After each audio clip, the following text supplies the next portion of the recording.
speaking to these people in jail, what would you tell them? Well, who have been there for 5 years and there's an opportunity for plea bargain? Yeah, their issues are not clear because you have politics at play. Actually, NOP calls them political prisoners. And government, state institutions, the police, and CID, as far as they are concerned, they are criminals. But they don't look at party colors. But NOP says they are political prisoners. Says they have over 150 in detentions across the country. First of all, if I'm to address them, I first have to understand, to get to know why they are in prison. But if we were to go with what NOP is saying, and they are political prisoners.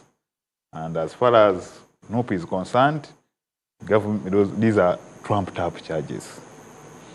And therefore, when these people enter into plea bargain, get a negotiated agreement, that means, like you have read out, pleading guilty in exchange for those the things that you have talked about, lighter sentences, lesser sentences. But it has implications. David Irumu is a lawyer, he will tell us. But it has implications. Me, like he said, they have been there for very many years. I have read the NOP statement. It is in agreement. They are saying these people may have been, they have been faced challenges because NOP has tried to battle it in court. Was like their efforts are producing diminishing returns. They have not secured the money. They talked in their statement that hundreds, their efforts have seen hundreds get out of detention, but I don't think that is true. Many people are languishing there.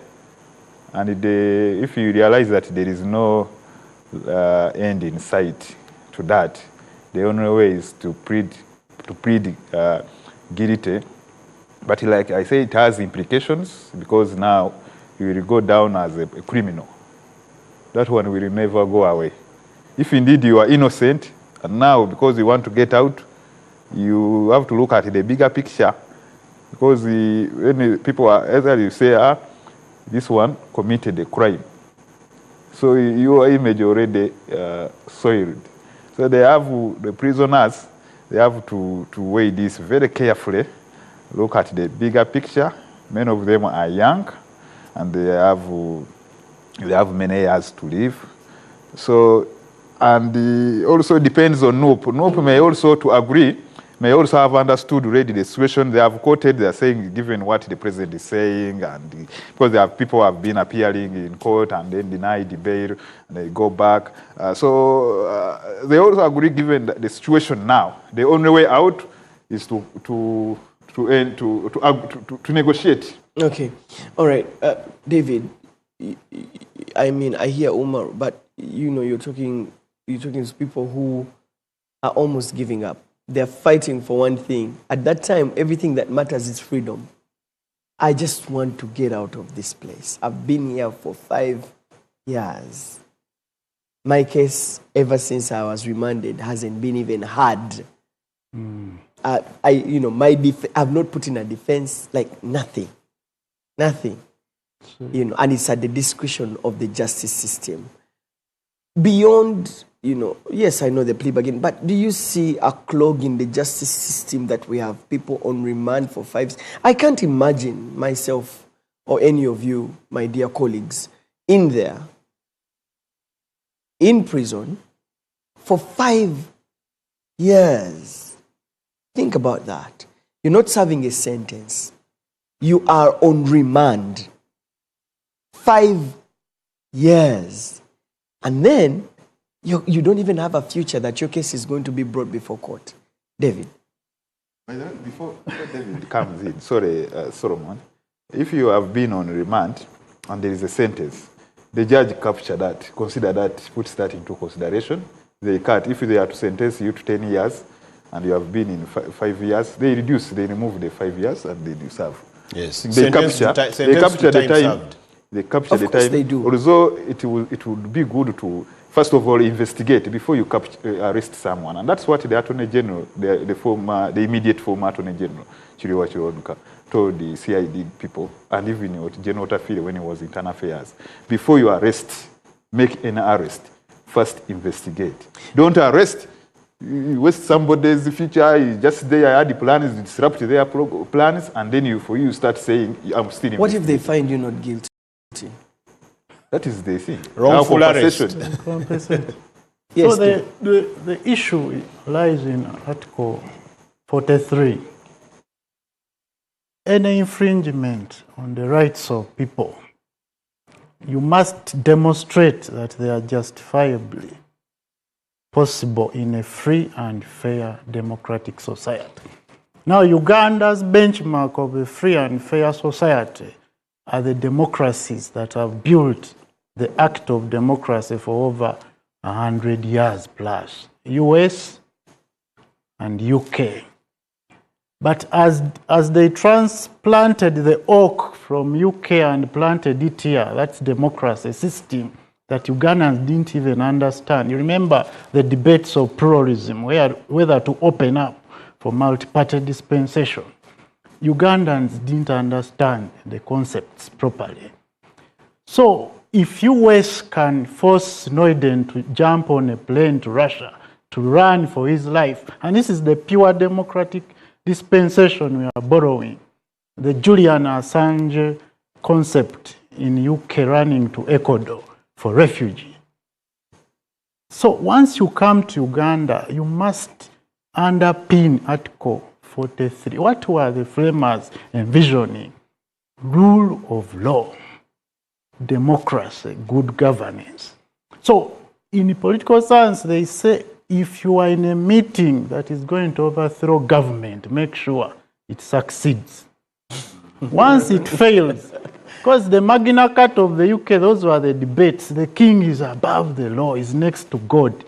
The British said no, the king must be subordinate to the law. So all the structures that are to remove the king, they must be within the law. So once you choose the path of removing the king in unlawful manner, you must settle the question politically, not legally. Because the system is colonial. You go to magistrate's court, they have no powers to try high treason. They say, go to remand. Then you spend there some months, they bring you to high court. The whole process is colonial. Why would you take me to a magistrate who has no power? It's just referring me. Why don't you take me to high court? Then there are debates of bail for high offenses. You've had them in our country. The president is against it. Yes, then you have someone spending 5 years in jail on remand. The case has not been heard. So the concept of plea bargain comes in to answer the political question in a judicious way.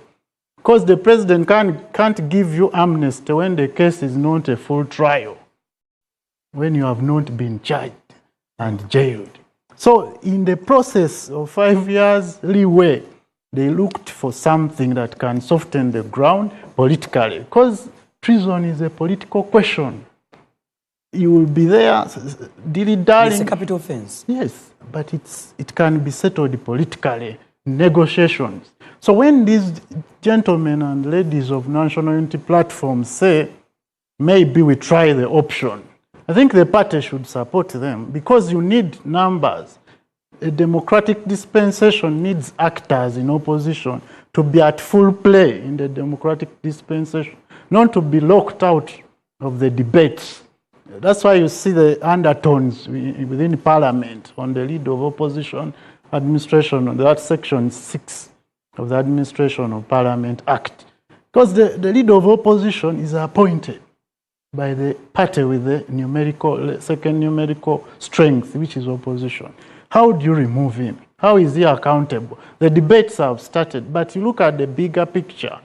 What were the framers of the Constitution envisioning in a multi-party dispensation to allow the opposite ideas, the element of tolerance? Once you are in pluralism, you must be able to stomach me calling you ugly. You have to develop a thick skin as government officials that I can call you stupid. You don't retaliate with the wrath of closing me into jail. So we need the political negotiations to ensure that these boys, some were misled. I hear you had the president saying in their confessions, the underground negotiations with them, some were misled, some didn't even understand. They got caught up in the political euphoria at that time. You've never seen campaigns. It's just like a ghost sweeping you off your feet. You just run towards Museveni's convoy, you don't even know where they are going. Then you get entangled in the political mix. So once you listen to stories of those young men and women, and they are willing to get a negotiated exit out of jail, you clap and welcome it. It's a good initiative. Perhaps on the flip side, you know, the party will look weak. Why do you negotiate with people who you accuse of human rights violations for political prisoners? But you've seen the Mandelas eating in the palms of the whites who are brutal. So you need to climb up, down off your high horses as leaders of a political party and know when to pull which pawn. Because if you close yourself out of the political reality, the coming time is not good. We are talking of transitions, talking of the pure theory of politics. People are playing pawns. You are busy hiding under a political party when your massive supporters are in jail. So you need to come on the table, meet religious leaders, talk like Ugandans, that this is the future we want. If there are negotiations, give and take, and we move on, rather than hiding yourself under the sand, and you are weakening your basic structure as a political party. Because we need the opposition, we need them to amplify the minimal voices. You don't need to suffocate them in a democracy. Let them exchange ideas. Tolerance is the backbone of pluralism. Once you can't tolerate ideas, once you say I can't talk to the president, I'm a noob. But the world is changing. People are meeting Putin. People are meeting the Iraq ruling class to negotiate the way out. Yes, you've bombed us, but can we negotiate? So we need to encourage that spirit as a population. You don't need to stay in your corner thinking you can move things when the ball game is reading differently. So there's a need for a change in heart, introspection, that obtuse kind of approach by the political leaders that for us we are gumite. We can't do things our way.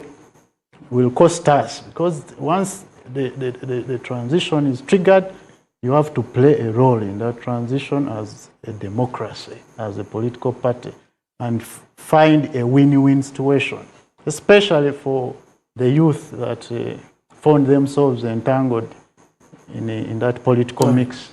All right, what a way to conclude, guys. Thank you so much for all the discussion. I love listening, which is why I really listen and give you ample time for you to speak.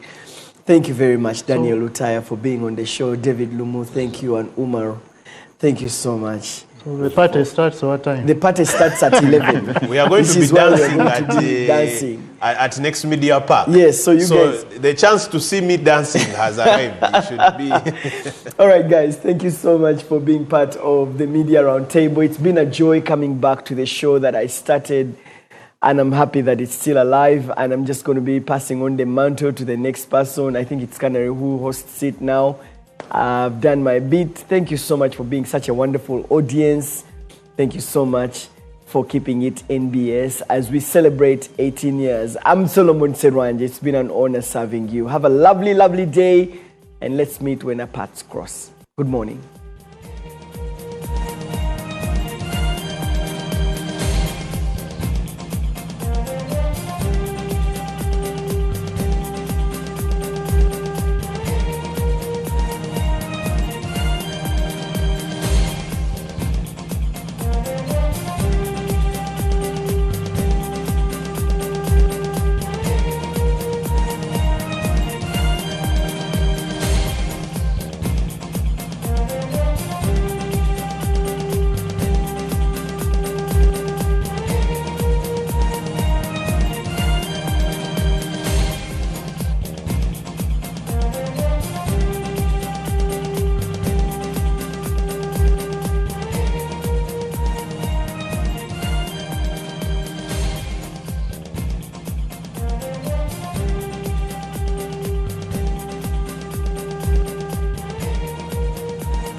TV, Senyuka TV ne Afro Mobile bakutusako. Chinza Productions Banda yumulangira ndausi buli lwakusatu ku Costa Rica Breeze kumakereka bule kubinetusha petrol station n'omulangira ndausi ne Dr. Bossa buli lwamukaga babiri ku Vibes Hub ekiwenda mu Masuka Prime petrol station gweyina omukolo mbaga bala oyagala okusanyusibwamu Chinza Productions Banda y'omulangira ndausi kitukudibwamu kyo kuba 0709 mukage mukaga 093 kola booking Chinza Productions Banda y'omulangira ndausi kutusibwako Silver Bubble Studios, Hideout Guest House, Aitababiri Kukasenyi Road, NBS TV, Senyuka TV, ne Afro Mobile.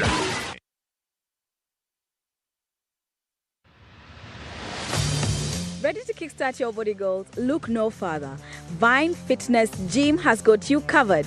Located in the heart of Bukoto, Vine Fitness is the state-of-the-art fitness center packed with everything you need to hit your body goals. From the cutting-edge cardio machines and strength training equipment to fully equipped functional training zones and relaxing areas, all designed to support your fitness and wellness journey. Looking to tone your body, build muscle? Our program includes expert strength training and even access to our steam bath. So what are you waiting for? Visit us today at Chirabo Complex, 3rd floor, Bukoto. Vine Fitness Gym, your body, your goal, your gym. In Uganda currently, we have around 6 million PWDs. We realize that this is a group that is disadvantaged when it comes to access and use of ICTs. And certainly this was through the access and usage survey or study that was also conducted by UCC. What was recognized in this study is that there is low awareness of ICTs by these PWDs, and this is for the ICTs as well as the assistive technologies. It was also discovered that there is limited information about the people with disabilities. When it comes to information that could be used for planning purposes, it is really limited within the context of what is available. Limited access to ICT and assistive technologies increases digital disparities, prompting UCOSAF's aim to promote digital inclusiveness for persons with disabilities. The ICT for Persons with Disabilities program ensures that all individuals, regardless of their abilities, can benefit from the opportunities provided by digital technologies and have an improved quality of life.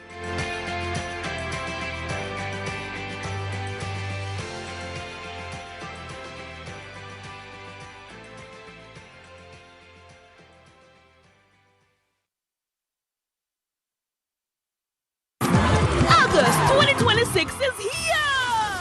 And Yada for Life presents Mujatu CZ 2026 Nsima Edition on Saturday 29th August 2026 at Imperial Royal Hotel with a lineup of heavenly voices and ministers. Are you grateful to God for what He has done and accomplished in your life? Do you have a reason to ultimately thank God for? Get your deluxe ticket for 30K, gold for 50K, platinum for 100K, and a table at 2 million. Doors open at 4 p.m. Buy your ticket at Unique Uniforms, Uganda House, and at House of Rest, former Fido Dido. For bookings and reservations, call 0760-595-316 or 0708-766-536. Mujatu CZ 2026 Nsima Edition, and proudly sponsored by Yuga Tunes, Afro Mobile, Yuka TV, and NBS Music. We understand that everyone yearns for a clean, tidy, and convenient working environment. That's why 7-Star Cleaning Services, we strive to provide highly customizable cleaning solutions using environmentally friendly chemicals, state-of-the-art equipment, and well-trained workforce for our clients. Visit our head office, Plot 4691, Ntinda Chisasi Road. Contact us on our official lines 0393-243-503 or visit our social media platforms. 7-Star Cleaning Services, a remarkable difference.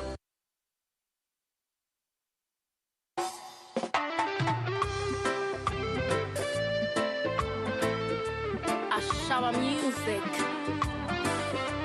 This one's for the friends out there.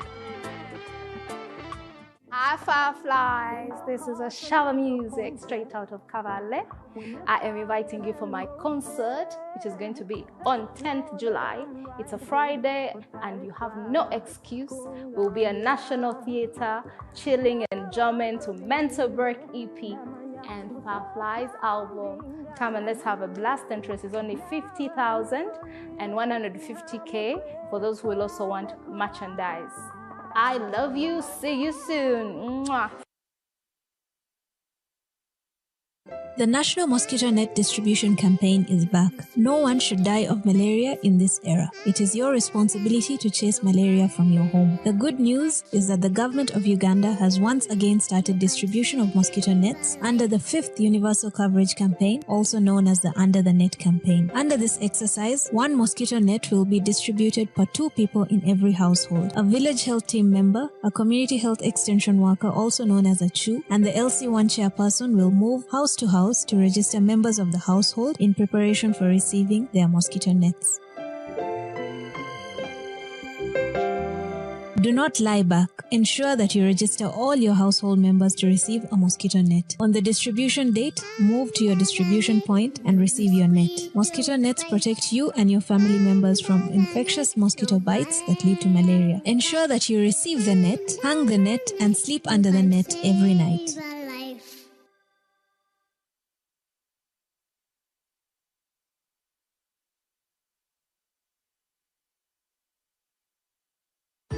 Looking for a household cleaner that truly delivers? Meet Apo, the antibacterial cleaning powder for bathrooms and surfaces. Apo is formulated for 3-dimensional cleaning. It's a scouring agent that scrubs off dirt and stains, a germicide that kills 99.9% of household germs, and it works with water to wash everything away, leaving your bathrooms and ceramics hygienic and sparkling clean. Keep up hygiene standards without breaking the budget. Switch to Apo today. Apo is available at supermarkets and convenience stores countrywide.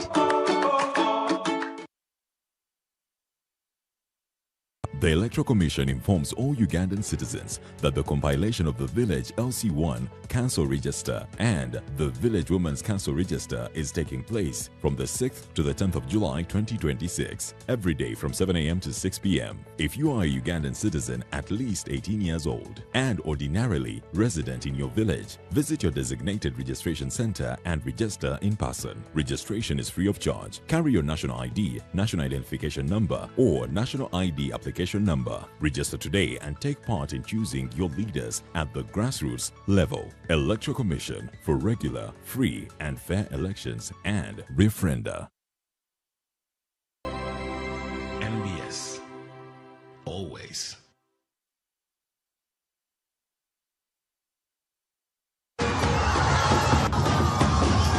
They are fun, they are loud, and they carry the passion. For the old northerners, I'll not talk about that. For today, it's okay. We bomb them. Then I give it. NBS Sanyuka. abagamba mugenda mulidde kuba amata mugenda kwogera ntaddeko kwendi temuyina kye mutugamba tuli mpanga gujja kugwa emuziro abalabi b'omupiira twagala kulaba goolo maamo wange yaŋŋana okulya emibogo ya ejo kumu.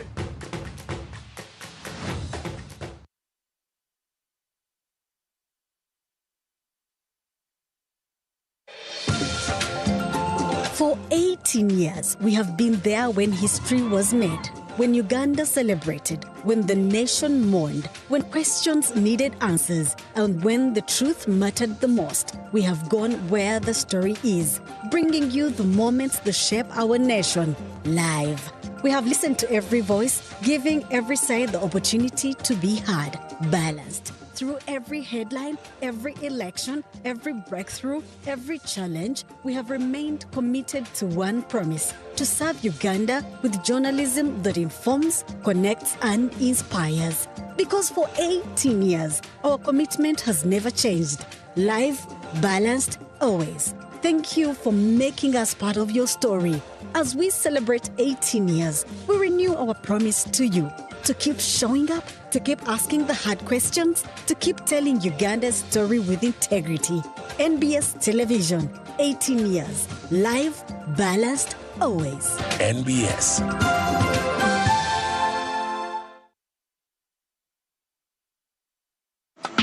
Influence is more than followers, it's impact. At Next Influencer, we connect brands with the right voices through a thorough vetting and discovery process. We onboard influencers with hands-on workshops that build skills, unlock real opportunities, and fuel professional growth. Brands find the perfect match, influencers get dignified jobs, and audiences experience authentic stories. This is where influence becomes value. Next Influencer. Create, discover, connect, influence.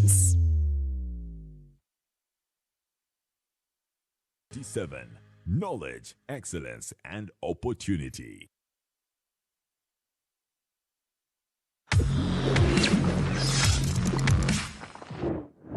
So many times in life I've had this question about fear versus regret. Yeah. So things that I fear in life certain times stop me from doing certain things. But then the question I ask myself that in 5 years or maybe 3 days or 10 days later, what will I regret? Yeah. And the regret will be not doing it. So that's the exciting part, that you let go because now I don't want to regret it. So then you delegate? You delegate. You delegate, you empower, you trust. And sometimes you actually create belief in others to do it. Yeah.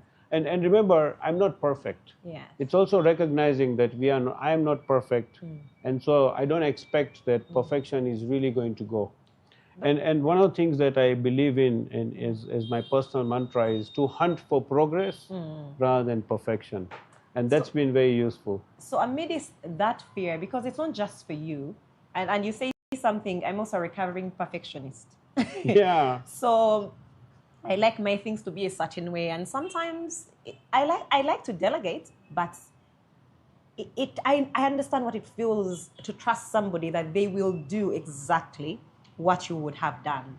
But talk to us about how you build that confidence in a team, because you know that you have to let go. How do you build that confidence to ensure that they can do what you envision would be done? Right. So like yourself, Dr. Shamim, I used to have a friend. He used to be my mentor, and this is going back 2 decades ago. Yeah. One of the most profound learning I got from him is the day a leader moves away from measuring output to measuring outcomes, communicating outputs to communicating outcomes. When people have clarity on the outcome, that is the best time to trust them and let them go.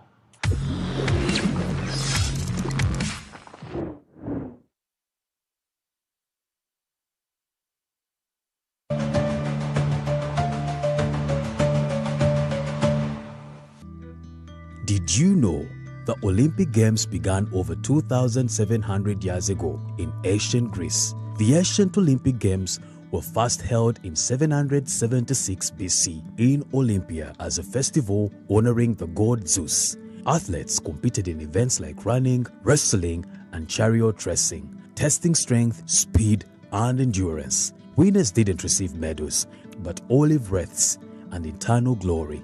And during the games, wars would pause to allow safe travel, an early symbol of unity through sport. Today, Global Olympics still carries the spirit of those ancient beginnings.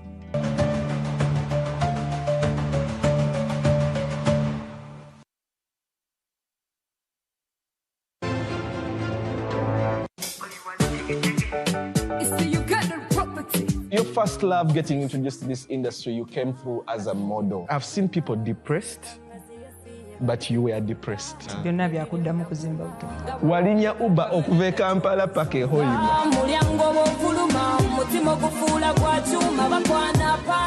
I am so blessed that God has always opened doors for me. We moved away from tears to a girl even who stood in a political office.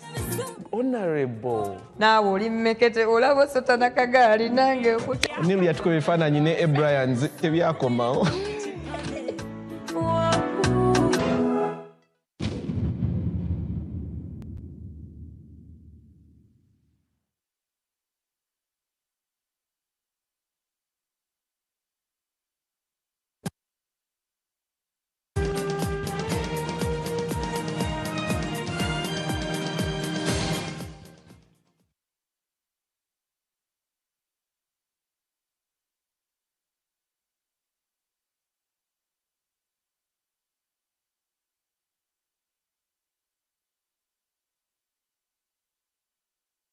This July, NBS Television brings you closer to the stories everyone will be talking about. The drama gets deeper with gripping series, local movies, and characters that feel like home. The updates get faster with live coverage of events, breaking news, and real-time moments as they happen. The conversations get bolder with powerful interviews, current affairs, celebrity sit-downs, and voices that shape the nation. From the newsroom to the live scene to the stories that move us. July on NBS Television is fresh, emotional, urgent, and unmissable. NBS. Always.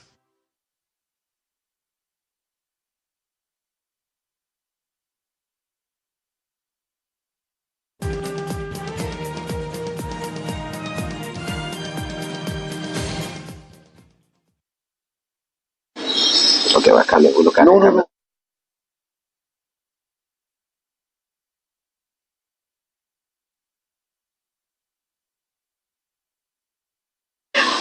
Well, it's a great pleasure for us here in West to be live on the breakfast meeting, and we are a facility which is probably the creme de la creme of hospitality in the region, and that is Bill Mall. We are looking at tourism, its contribution in this region, and also the employment opportunities that it has for the people here, and what has been the reception since they've been here. For those who have been to Arua City, they must have seen a very beautiful fountain on the roadside as you head to the city, and that is Bill Mall. With me here is the general manager, and we are going to talk briefly about tourism, hospitality, employment, and Bill Mall. Welcome to NBS TV. Thank you, Mr. Joseph. Thanks to NBS family for giving us opportunity to speak about Arua as well as the beautiful property that we have called Bill Mall Hotel. We look forward for all customers as well as clients to visit us. It's a beautiful property. We have recently opened, and yes, we are still expanding, and we look forward for all the supports that can be given to us by local, as well as even from abroad, from Kampala or other cities. Thank you, Mr. Joseph.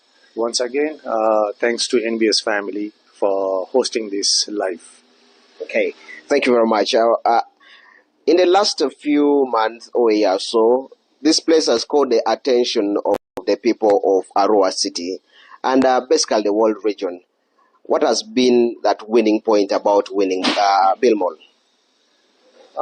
As you mentioned about the attention for the city, I would like to say, since we are in the middle of both side borders, which is South Sudan as well as Congo, there is a big opportunity for trading. And the Bill Mall plays a role where we host all kind of clients in terms of business, in terms of families, leisures, as well as NGOs who come across where they want a safe place and a place where they can meet and attend the conferences, Mr. Joseph. Okay, excellent. Let's just talk about the vision that you have for this region, West Nile. It has very big potential. Its location is very strategic. But the coming of Bill Mall, what is the vision here? Our vision is to cater all different types of clients. When I say all different, we're looking at business, we're looking at a family, we're looking at corporates as well. In terms of giving a personalized service, we are there, and yes, we would like to welcome all different types of clients, and yes, we are there as hospitality, presenting good service, good food, comfortable accommodation, definitely good security. Yes, Mr. Okay. I've had a look at the facility itself, the interior, the standard rooms, the just beautiful setup. In terms of the locals and the international population that comes into Arua City, in terms of tourism, in terms of employment, what is your target? That's a good question. Thank you, Mr. Joseph, once again. When I would like to bring a note, focus on employment, because as you see, Arua City is growing on a daily and monthly basis. People are coming in terms of the private-owned business, in terms of growing the companies. And as Bill Mall, we try to introduce a property where everything's under the same roof, as well as, like I've mentioned on my notes, that we are still expanding. So there's always a room for more opportunities for the employment, as well as support the community around us, Mr. Joseph. Okay. And maybe how do you tailor these specific services that you offer to the different populations that we have? We have corporate, we have a lot of NGOs here. We have people who are into entertainment. I was here, Maddox Matimba was performing here just about a month or so back. How do you tailor these services to these specific populations? Thank you again. As for the different types of clients, let me give you an example. Let's say we have corporate clients, banks, and NGOs. What they need is a place where they can hold meetings, conferences for their yearly reviews. And it has to be very confidential, not public. So when it comes to confidential, we do a very great job by providing them a good service with a good facility of conference, as well as the equipments such as high-speed internet. When you talk about events is a bit challenging because we have our artists. We have to go along with the artists because they have demands. And as for the demands, we build more. We try to collaborate with them, reach the needs they need, and we make events happen. So far, recently we had Maddox. It went well. And by the end of the year, we're still having more events coming up, which we'll update you on our social media.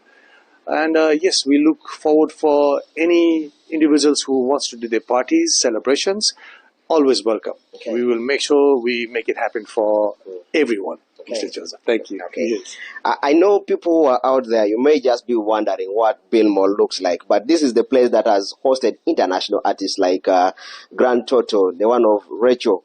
He was here in Arua and he performed it right here at Bill Mall. But when we talk about, earlier on I mentioned Bill Mall being creme de la creme when it comes to hospitality in this region. But now we have noticed that there is competition.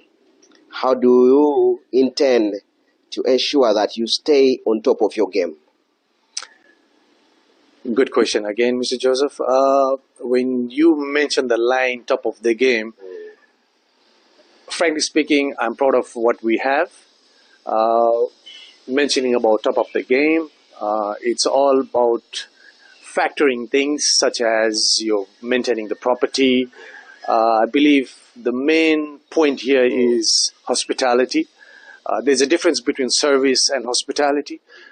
When you talk about hospitality, we implement that in terms of any clients, any needs, as well as the standards. We do not compromise with any standards. especially when it comes to comfortable stay or a hygienic food or even a security. Yes, Arua is coming up with lots of properties, which is better for the economically for Arua. But when I speak for Bill Mall, I proudly say we are there. We are there to maintain the standards, to compete with any upcoming or the ones which is available. But again, going back, we have all the standards that meets in a hospitality as a hotel. The competition is always there, but that doesn't mean that we stop improving ourselves. And yes, we do have our session of trainings to maintain the stability of the standard of the Bill Mall. Thank you, Joseph.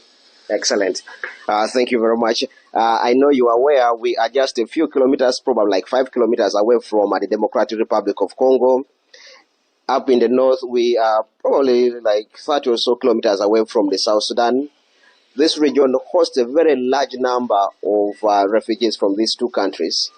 And it has attracted a lot of international attention because all these NGOs that provide services, the government parastatals are all here in West Nile.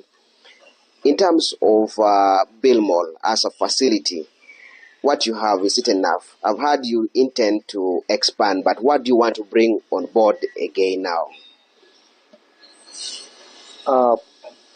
This was a very good one again. When you mentioned about two side giants borders, which is our Sudan as well as Congo, it's an hub. Our city is an hub where things are traded from both sides. When you mentioned about bringing up something new, in hospitality, there's nothing new. Everything is there. The pool is there. Your spa facility is there. The whole facility is there, but you don't call something that is new. What we introduce something new is, as per the request of different nationalities, we respect all cultures, we respect all religions. So most of the clients that we attend, basically from Congo as well as Sudan, we give them a personalized service. Talking about adding facilities, yes, we are adding more facilities, such as we are coming up with a swimming pool, we're coming with a spa, a first-class spa, as well as a health club. We are adding more conference hall. So I think all these additional facilities will be a game changer. Let me put that, the word game changer. The reason I say a game changer, because we are very close to town, and as you mentioned, it's about 5 kilometers away and 30 kilometers away. I think this will be a plus point for Bill Mall to host all parties under the same roof. Thank you, Ms. Joseph. Thank you. Yes. Now, this is my favorite part of this discussion, the food.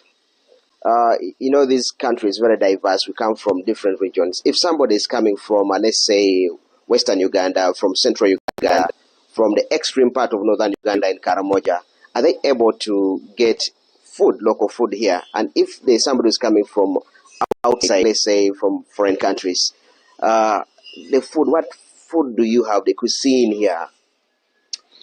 Thank you, Ms. Joseph. As for food, we are hospitality hotel persons.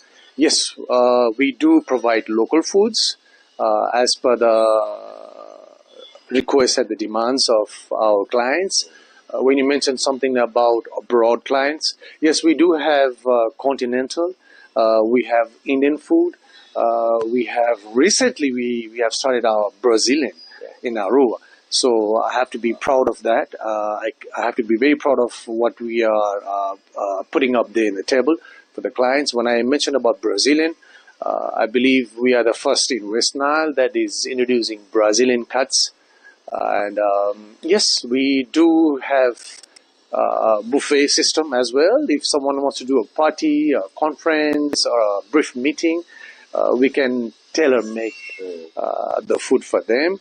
And yes, we do have some clients. We do have some clients who likes to order something out of the menu. For that, I have my chef, Mr. Joseph. That's all I can say. I have my chef. I can hear the passion in that word, chef. Now, if we've just given us the array of food that you have here at the mall, the other part is the entertainment. If somebody wants to host a bigger artist, an international artist, do you have the facilities to host this person? Yes, we do, Ms. Joseph. Like you mentioned yourself, just a few minutes ago, we hosted our big artist, Mr. Maddox, and we had approximately around 300 people on the ground. And yes, we have all the system to make it happen. And the most important part is making things happen safely and merrily and happily. And we do that, Mr. Joseph. Thank you. Talk about the tourism sector. We have got Ajay Game Reserve, which is just a few kilometers away from here. Then the bit of employing the local peoples here. Yes, we do. Like I said in the beginning, we are here as to enforce the employment and as well as support the community. Right. That's the main target of our Bill Mall, because the surroundings and the community makes the whole package for the Bill Mall, Mr. Joseph. Yes, sir. Okay. Do you have maybe outside catering? Do you have vehicles if tourists come here, they want to go to the game reserve? Do you have? Very good one. Yes, we call them ODC. It's a short form for outdoor catering. We do that as well. As for the demands, we can even do for a house party. We can even do for NGOs or any big corporates. As for the vehicle, we have a shuttle, a van. I think I want to make this very clear to all my audience who's now watching the live with Mr. Joseph. When you book with Bill Mall, if you fly down to Arua,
Excellent. So you are explaining if a visitor has come in from wherever they are coming from into the country, they land in Kampala, Entebbe, they can fly over to Arua. And from Arua, you pick them free of charge to Bill Mall. That's very true, Mr. Joseph, and thank you for highlighting that to all my clients and all the viewers and watching there live at the moment. Yes, we do cater our shuttle van, which will pick you up, bring you to our hotel property, free of cost. Not only that, let me add a spice to that. If somehow you are booked with Bill Mall Hotel, and you are staying here more than a day or two, and you need a transport. For example, you want to go to the bank or you want to go to your offices, we drop you complimentary, Mr. Joseph. Wow. Welcome to Bill Mall. Wow, excellent. Okay, so now what does the future look like for Bill Mall? Is there any plan next 5, 10 years, 50 years from now? Yes, we are gradually we are expanding, like I've mentioned before. We are looking at different properties once it goes well. We we believe that once the hospitality maintains the standards and the service to the clients, any property, I do not say only Bill Mall, any property who does that eventually grows.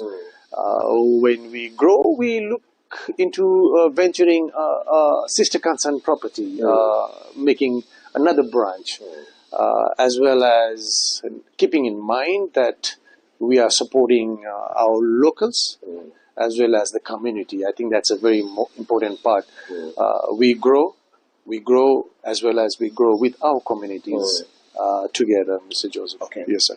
Kindly, if you don't mind, as we come towards the end of this discussion, could you kindly break down the price list for some of your services and facilities here at Bill Mall for your potential clients who are out there? Yes, we have two categories in our property in terms of accommodations. You can always check in at the www.billmallhotel.com on a website. We have an amazing website. It's very child-friendly. Yeah, you don't have to be out there digging.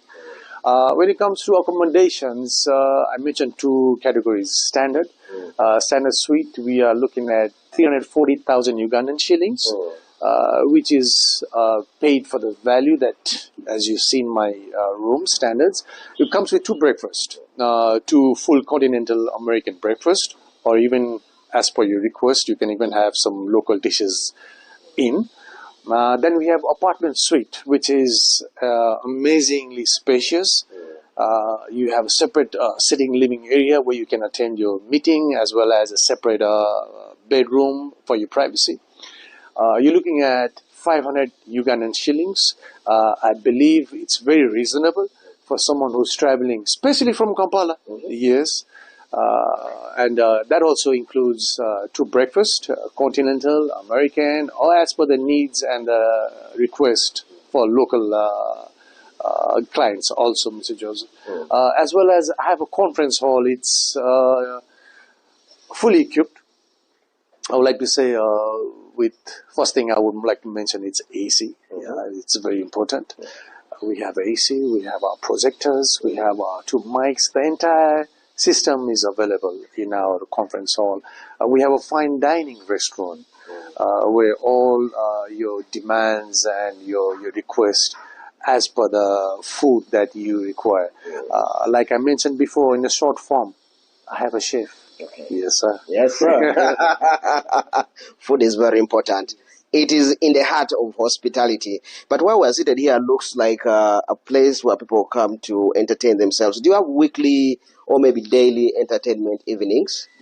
Yes. Recently, we were holding every week. We have a live band. Since the Ebola has struck our Arua city, it has somehow disturbed the entire city business, not only Bill Mall. But again, we have to respect what the authorities and the communities tell us. So we restricted a lot of parties as well as get-togethers. But nevertheless, as you can see live, we are sitting in a rooftop lounge. It's an amazing lounge. I would request all my clients and my viewers to give it a try, come and see, especially in the evening when the lights are down. I don't want to say this, but I think it's a catchy phrase. I would say we are the skies of Arua City. Okay. Yeah. You have Naguru skies in Kampala. We are the skies in Arua City here, Mr. Joseph. And yes, we do host parties, live bands, and we are looking at few other better themes, parties where people can enjoy in Arua City as well. Okay. Yes, sir. Any other message that you would want Ugandans, the people who are watching NBS TV, to know about Bill Mall? First of all, keep watching NBS. That's what I would say. And yes, thank you. Thank you for all this, the setup, the opportunity. And I think Ugandans living abroad as well, if they get a chance to visit Arua city, please do. It's an amazing growing city. As for Bill Mall, we are here. We have our arms open to welcome any kind, any cultural or any religion clients that is willing to come to Arua as well as Bill Mall. Now, lastly, I would like to say, you see, Bill Mall, it's a place where things are under the roof. When I say things, I would like to say it makes your stay even more comfortable when knowingly that most of the things are under the same roof. I would like to take a small few seconds to mention a few things, Mr. Joseph. For example, we already have accommodation. We already have conference. We already have our fine dining. We have a lounge, a rooftop. Pool is coming up. Health club is on the way. Nevertheless, we have a first-class barber shop. We have a saloon for all the ladies where they can come and do their beautiful things on their fingers, on their hairs. We have a foreign exchange. So basically, people don't have to stroll around the town to look for all those. We have shops where people can buy their clothes, branded clothes. Yes, so in other words, it's all under the same roof, Mr. Joseph. Wow. We will keep you here. Thank you. Thank you very much. Let me give you my 5. In terms of the fear of Ebola, the Ministry of Health and the authorities of Arua City are on top of the game here. Everything is in charge. The place is safe in case you are out there. And then Bill Mall, if you're just hearing the word itself, it's luxurious. Come here and enjoy some comfort in case you're coming to West Nile. And then also, of course, you'll have access to the town. It's just a stone throw away from the city center of Arua. It's a place that you can come and chill and relax and have some good food. In case you don't like carrying clothes, you can buy clothes at Bill Mall. The boutiques are there. As he has mentioned as well, you want to work on yourself, barber shop, the salon for the ladies as well is there. So Bill Mall is the place to be when you come to West Nile. Thank you very much. The NBS breakfast meeting.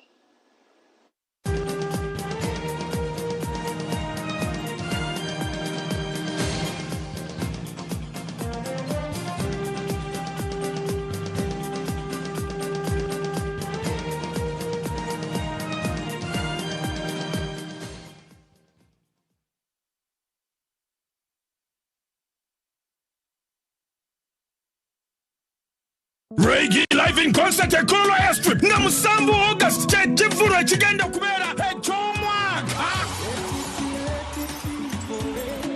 Get ready for the biggest Ugandan show. Musteria Kitombola, Waguru Matara. Screen, stage, ne sound. Ngabiona. The Phenom Records. Singem tuare satwe. Arebadi ngo konsa momo. Emitware biri. Jem tuare tan. Arebadi ngo gzeku momo. Emitware satu. Emeze yabantu mukage milioni biri. Yabantu mwana ya milioni satu. Nyega kamunyenye mumukaka tano kamnyenye biri zero. Otunga tiketi yawe. Reiji. Yata hawesen Uganda namani. Hati ninye tabembara. Hababushenyi. Higara. Yantonde. Habeibanda. Rukunjiri. Muije murebo mwana wanyu. Nachtera. Nach Honda. No shotwagara mwebyani byanyo mate. Ebishagara. Ebishaba stacking. Koranyenye. Kolo Airstrip. Musambu August. Bitegekedwa. Abitex Promotions. Every always. Bana Uganda twaniriza Joseph Ngoma mu concert yesose kulugogo cricket ovo nga 10 mu July 2016. Tickets tickets za mitwale 2 emitwale 5 ate meze y'abantu 8 ya milioni 3 tickets ojazisanga ku caritickets.com Friends Supermarket ne ku Hotel Triangle kwa note msamvu mkaga 558 msamvu 225 chino chetu bade tulinda Joseph Ngoma mwana mulenzo muwandisi Vocal Powerhouse Parudenga Konko Nendongo ekute ku mitima j'abana Uganda gendongo yenyuma eyimusa ekuwe subi haje kubya mu style yo mulembe kati ategese kitabanga twagala cricket ovo ejure kumulondi gunogoka babulaza mutwale kwa sister out bitegekedwa charism nebiwagirwa. Are you planning an event? Think of X Events. For the best photography and videography of all kinds, we believe that every moment is worth capturing. Whether Kwanjula, weddings, Kuhinjira, bringing out the culture and glamour. And of course, a professional team that has mastered the art of the game and progear with elegance. X Events is located along Rubaga Road on Access Building opposite Hotel Sojavalo. X Events, capturing your precious moments.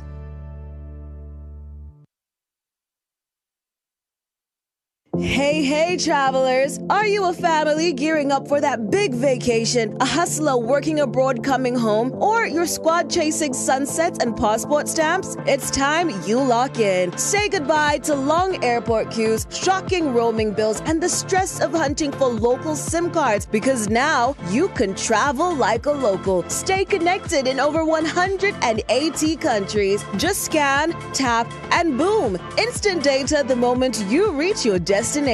Get your Rogue Travel eSIM today at travel.roguetelcom.co.ug. Contact us on 020-500-123.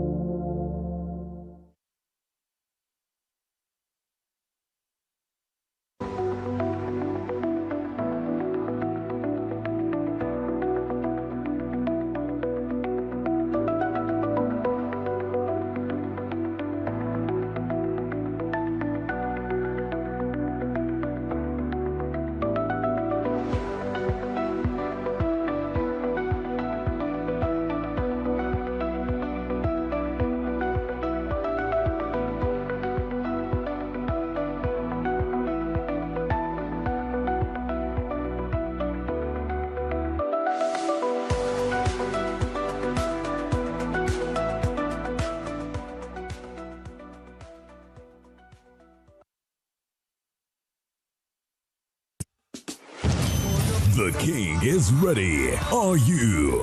This 14th of August 2026, King's Love Entertainment presents King Saha Tondeke Kololo Festival at Kololo Airstrip. An epic night of live music, energy, and unforgettable moments. Grab your tickets now. Ordinary 20K, VIP 50K. Tables 3 million and 5 million.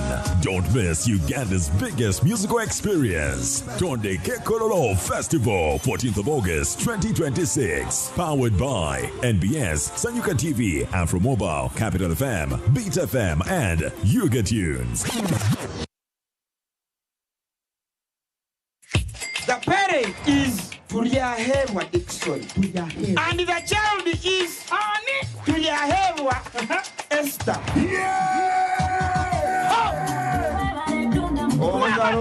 Kambera gwete kwa mchisha ishe watu yahewa Esther wahangura school fees ngene na hateja shana amashemero magonka MTN momo eberewo mbeni nyegasta igana kaga ni 5 sta manana 0 hash kushashuro mwana school fees tokoma nyo muchisheri zagwije wanje ninga nchaka nkubasa kuzo wawe mwebare munonga.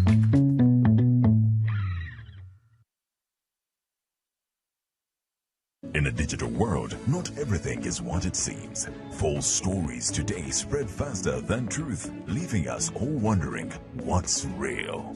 Disinformation misleads, misinformation misguides, and spreads confusion and fear. Dismiss, a campaign to help you think critically, question wisely, and verify thoroughly. Join us. Let's build a more informed Uganda, one truth at a time. Dismiss, inquire, verify, confirm. Together, let's fight fake news.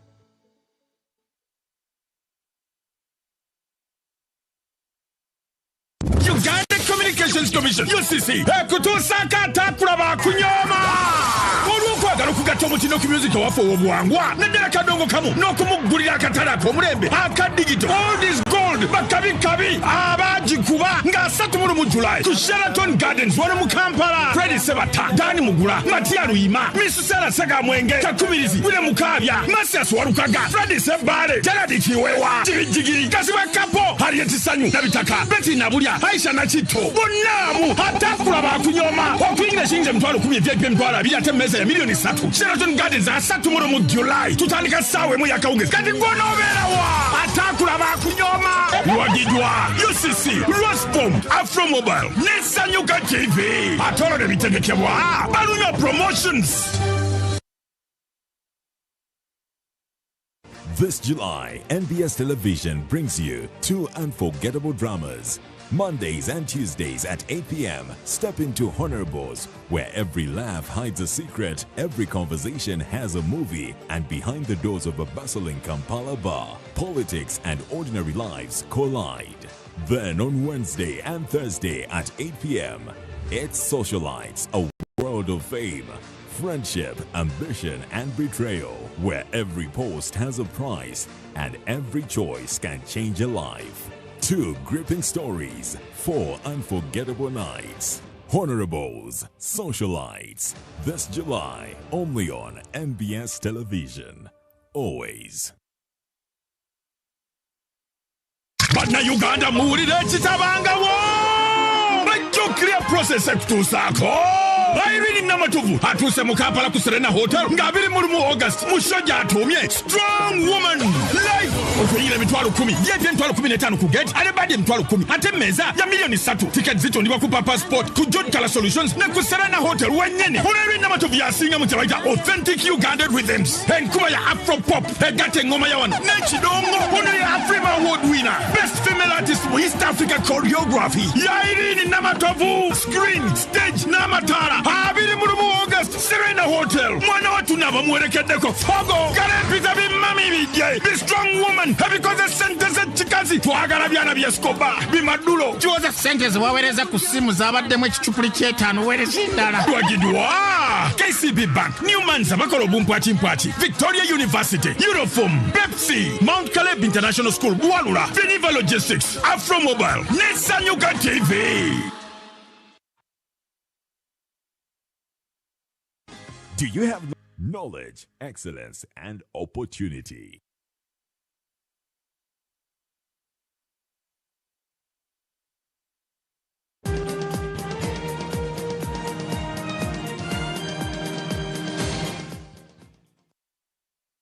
A very good morning to you that is tuned in to NBS Television right now. My name is Henry Mugenyi, and this morning is really wonderful because we are talking about things that you use every day, things that your children use, things that you'll need when you're doing certain functions. And this morning we're looking at the baking industry, and in that regard we're doing cakes. And joining me this morning is none other than Dora Nahawe, the team lead at Dora Bakes. Dora, a very good morning. How is the morning? The morning is really very fine. Yeah. How is Dora Bakes? Dora Bakes, it's very fine, as I can say. We are really doing well in this, like the economy. We are really doing very fine. The economy is fine with you? Yeah, the economy is fine. The economy is fine. Now, Uganda's baking industry has experienced really significant growth from way back when we started baking to where we are as a country, and so many things have been happening, and these people are really doing a great work or a great role in the food sector or the food industry. And we're going to have a conversation around baking in this land, baking in the region, but also baking at home. Dora, I want us to begin from the top. What really inspired you to have this kind of role, this kind of work, or you to join into the baking industry? All right, thank you so much. What inspired me to start the baking industry? First of all, it is support. You know, when you're to start something, you need to have a strong support system with you. I had a strong support system from my family. Due to the fact that I didn't do baking at the first press, I have some other qualifications, but later I was like, what if I start the baking thing? Because I saw it is so like easy to do, Like you can even do it from anywhere you are. You can do it at home. You can have a bakery. So I was like, what if I start a baking thing? I was inspired by my spouse. He's so supportive. My family members, then the market around. I saw we have a very big press around us, but I came to know we didn't have any baker around. I was like, what if I start this baking thing? I might get clients. Okay. So before you start any business, you have to see if you can be able to get clients around, because all of us, the goal is making money. Starting business, the goal is making money. So the market around inspired me, the situation, the environment inspired me, the supportive people around me inspired me, plus some other issues around. Your story into the baking really, when you start speaking, someone out there is listening keenly, and the story is big, being inspired by your spouse.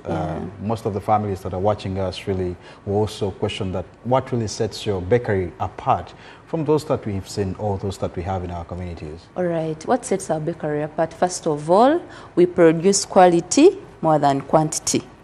Our products are really so nice that if you give us an order, you want a cake, we will deliver to your expectation. Our cakes are very sweet, they are very nice. What you send us is what we do for you. We don't do what I ordered versus what I received. I don't know how you get it. It's some word that is going on these days. But what you send to us, it's what we deliver. Provided we are given time, we are able to produce our best. Then more so, we give cake testing. I don't know if some other bakers give cake testing, but I think it sets us apart. If you give us an order, but we give you the cake testing if you've deposited, unless you want the cake testing and you want to pay for it if you have not yet deposited, because we have gotten a lot of disappointments whereby we make cake testing. It is costly. We make for you cake testing before depositing, and the person takes now the gig to the other side. They have no reason, because the person tells you, oh my God, the cake was nice, but I don't know later, or because they didn't pay for it, or because they had not yet deposited, a person now goes to another person. Then our packaging, we make sure we package our cakes so well. We make sure that if we package our cake to you, it will reach to you the way it came from the bakery. Not these instances whereby a cake is transported and it gets destroyed on the way. By the time the cake reaches you, it is already damaged. Though we are not angels, sometimes things happen. A border person is having a cake, maybe it has just finished to rain, and the guy slides and the cake falls. Those things happen, but I think it's so rare. We surely try to make sure that we package our goods so well and they reach our clients very well. Our prices are also affordable. I think it also sets us apart. In this competitive world, we make sure we meet everyone's expectation. Our cakes are affordable. The cash you have, we make sure we bake for you a cake that comes around that amount. Dora, you talk about affordability, Yeah. but also the competition is very strict right now, very stiff. You look at many bakers, many communities, or where we come from, everyone is trying to do what we call baking, or baking at home, or just a bakery shop just around you. And many will still wonder that how do you really try to keep up with the competition, but also you deliver quality, because you say, you will need time for you to be able to give me a good product. But then someone out there has already an already made product, and I'll just walk in. How do you really keep up? Now, how we really keep up? We need to get order. As you said, some people have ready cakes. So me, when I'm always talking to my clients, I tell them, make an order prior. Great. So that I get enough time. Most of our clients get orders from Pinterest. They get orders from internet. And a person sends you a cake, boom. It's like, Dora, I need this cake tomorrow. But it's not possible. And I don't always like working under pressure, because when you work under pressure, that's where you do things that are not supposed to be done and you put down your brand. So me, I get orders prior to make sure I make a very good product. Then I make sure I advertise. This competitive world these days, advertising is the way to go. Social media platforms, mostly these days, TikTok works for us more. We are always on TikTok talking. You talk where even not necessary, but to make sure you get a client. We advertise. Whenever I make a cake, I make sure I get a picture or a video so that maybe after delivering, I'm able to post my cake on TikTok, on Instagram, on WhatsApp, and that's where we get clients, sure. A person is like, Dora, I saw a nice cake on TikTok. Can you make it for me? And you're like, wow, my TikTok thing is working. So we make sure we advertise so much. We give out very nice things so that our clients can still come back. In this competitive world, if you're not really creative, you'll not get clients. If a client tells you, Dora, make for me a cake, you have to sit down and you're like, now what can I make that will really be nice? That even other people who will be around that place will be like, wow, who made this cake? Because you know people are fed by the look before they eat. Person can see a cake, it's really nice, and they think that even what is inside is nice. You know, some people even don't taste the cakes inside, but they see the outside thing and they're like, wow, the way this cake is looking outside must be nice inside. So in this competitive world, we try to make sure we produce the best out of us. Producing the best, back to you, Dora. Yeah. Dora Cakes Dora is a Cakes. brand I am seeing now. What do you love to bake most? Because me, when we go into that kitchen to start baking, I think I've done some mandazi. Now when it comes to you, what do you love baking most? What I love baking most, of course, they are cakes. I love baking most cakes, mostly the wedding cakes. Oh. Yeah, those wedding cakes give us a wide, like we try to think much. Remember, it is a big thing. Wedding cakes are always big things, big cakes. So you need to think of how you're going to you do the first layer, how you're going to do the second layer. So you have to think so much, and it gives you a room of creativity. So I love baking cakes so much. Though bread, I also love baking bread. But bread takes a lot of time. You need to be patient. With bread, you don't put a lot of pressure on bread. We also do mandazi. My family likes mandazi so much. More so, the people I give the mandazi, they also like them. I always hear people say, your mandazis are so crunchy. They call it crunchy. They are so nice. So I love baking naturally. That it also made me leave the profession I was doing, and I decided to concentrate more on baking. Concentrating more on baking. If I need to place my order, how far in advance am I supposed to inform you? Just imagine it's a wedding cake. You know how weddings be. Yes, Yeah. I'll give you a deposit, but how far do I need to inform you? If it's a wedding cake, at least I should know a month before. So that, because a client tells you, I have a wedding, I want a wedding cake. So they send you the specific cake they want. Some items on that cake are supposed to be ordered for. You might order it from somewhere they don't have. You go to another place they don't have. But if you have enough time, like a month, you're able to do investigations, you're able to do research and know where you can get that thing specifically. So if you have a wedding cake, at least a month before, for me to prepare very well and do for you the best. You talk about wedding cakes and Yes. how far, or how I'm supposed to inform you how far in advance. Looking at the costing, wedding cakes seem to really be that high. The budget seems to be that huge. Yeah. What would be your cost, just in case you're doing a wedding cake? How do you really term them? 3 steps, 4 steps? How much will it go for? Wedding cakes start from as low as 500, according to the cake you want, the steps, the flavors. Of course, we cost the cakes according to the flavors you want, the design. They are really those hectic designs that take a lot of time. You have to sit on a design almost from morning to evening. So I cost the cakes according to the design and flavors, but our wedding cakes start from as low as 500. 2 steps, well designed, well packaged, and brought to the reception. And birthday cakes? Birthday cakes, we start from 80,000 up to the price that you want. That's a fruit cake or vanilla or chocolate? A fruit cake is somehow costly. I started from 100. Yeah, a fruit cake is kind of expensive. It is a really nice cake and it needs a lot of things in it. But these normal flavors, the vanilla, strawberry, lemon, mango, pineapple, those other flavors, 80,000, you can get a really nice cake that can feed 20 to 25 people. So it can be enough for a birthday party.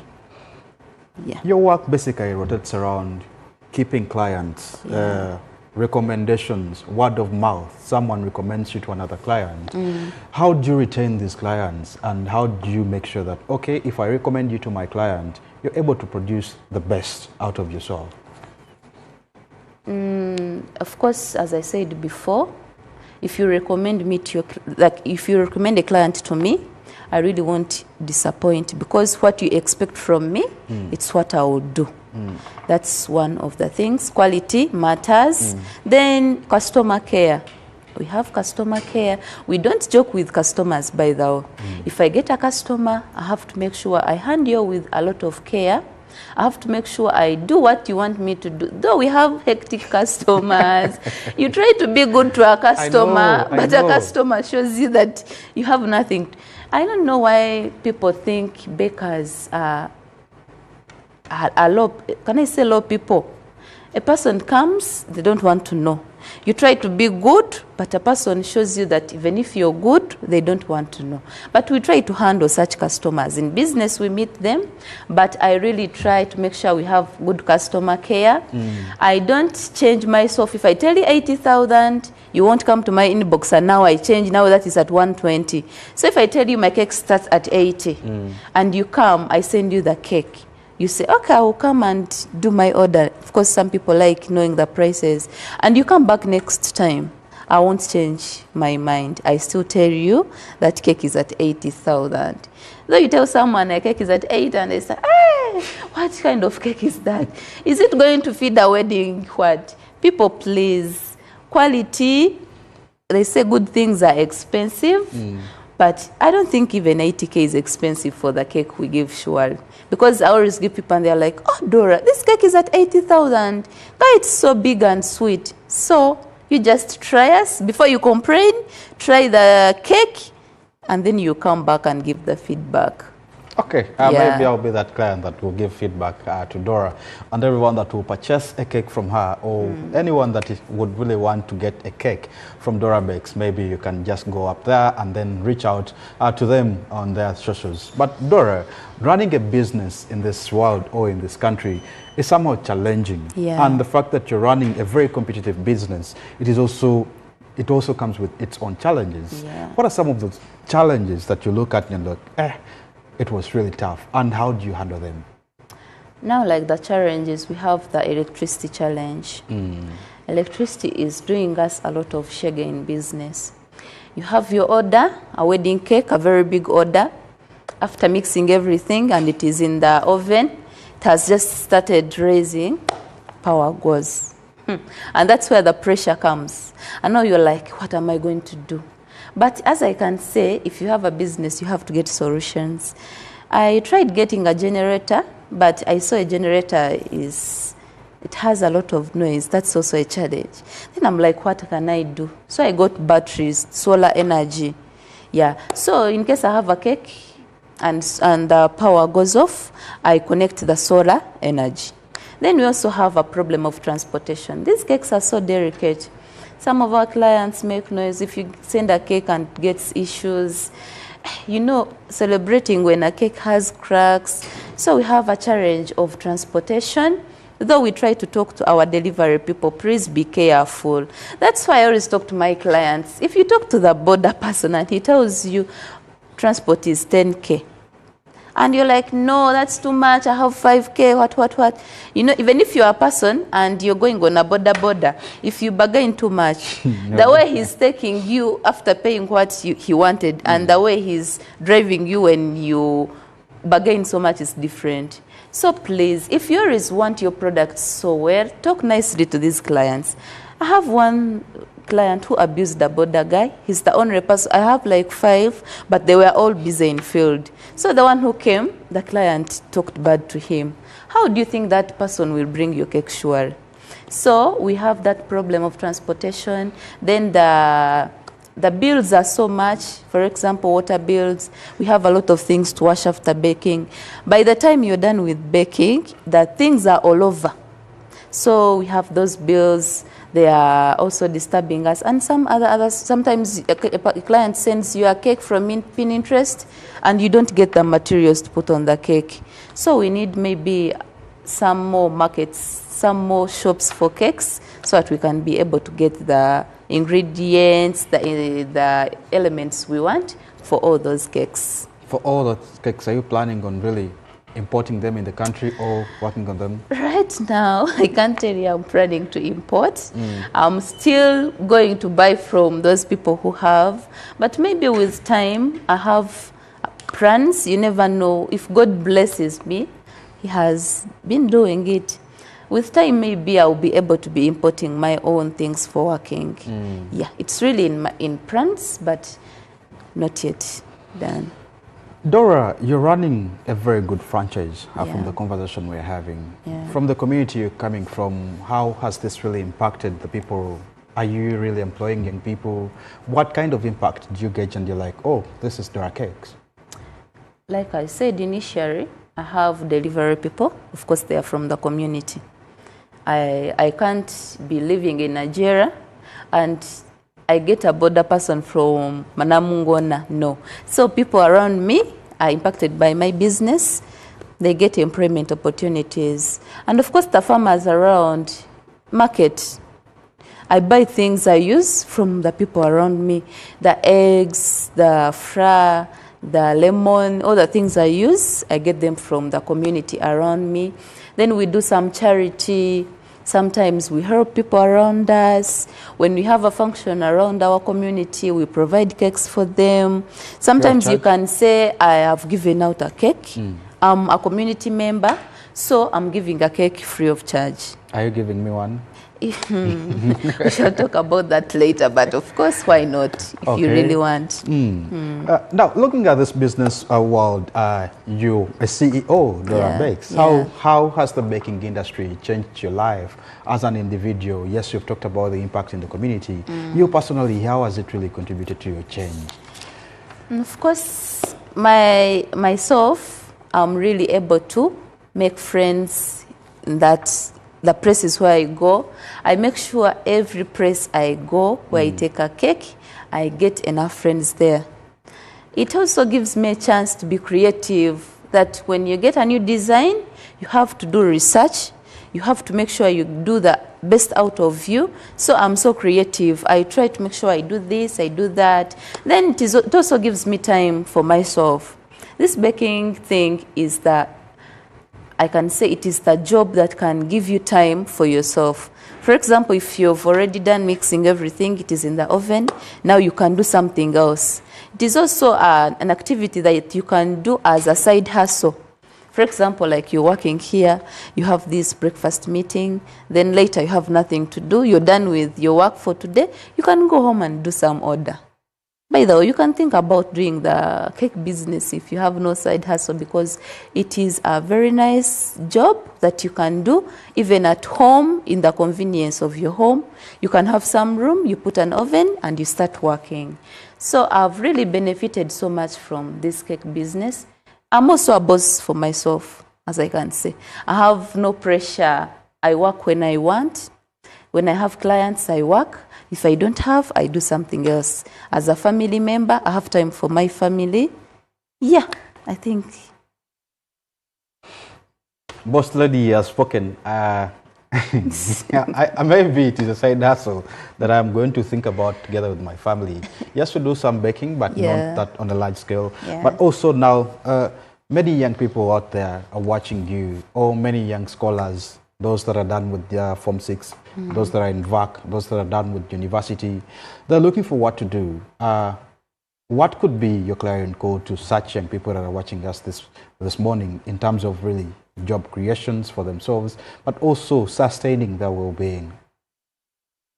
What about those people in vacation think about this thing of learning a skill? Because as I can see this baking business, even if you're at campus and you have that skill, you can do it. It doesn't need a lot of capital.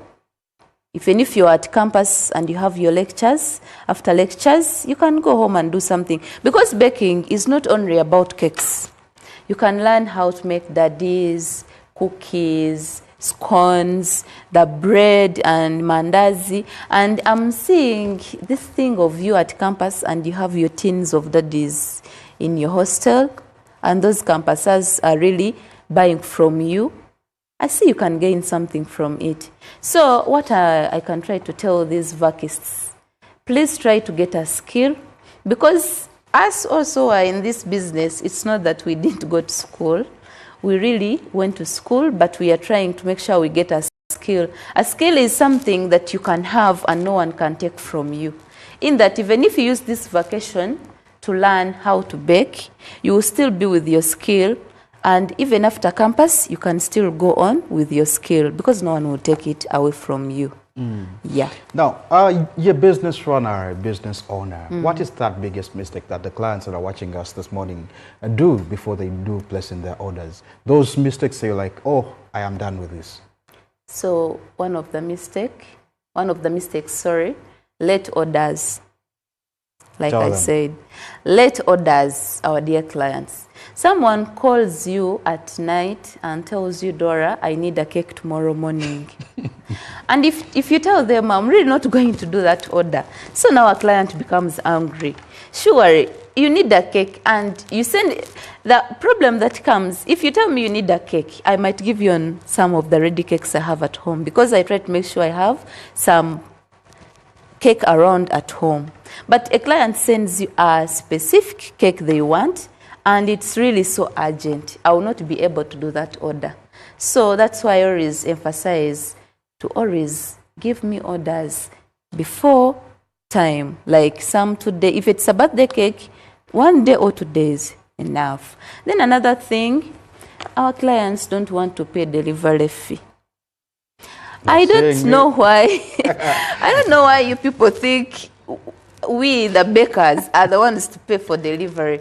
It is always fine. If you give me an order and you send money with delivery fee, I can pay the border person. But I can't tell you my cake starting price is at 80,000. Then you want a cake at 80,000 and you want me to pay for the delivery, sure. I always talk to them, but they always shout. Should I say shout or complain? Let me not say shout. They might not come back. You people complain. I'm like, Dora Cakes, you have to pay for the delivery. No, please. Our clients pay for their own delivery. Apart from the wedding cakes, because when we are pricing, we price together with transport. That's the cake I transport to the reception and be there up to the end of the function. I make sure I leave the cake well cut, well eaten, and dusted.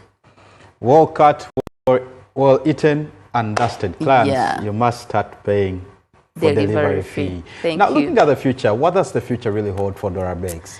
The future is so bright. I see Dora Cakes having outlets. My Kanungu people, I see an outlet in Kanungu, Mbara.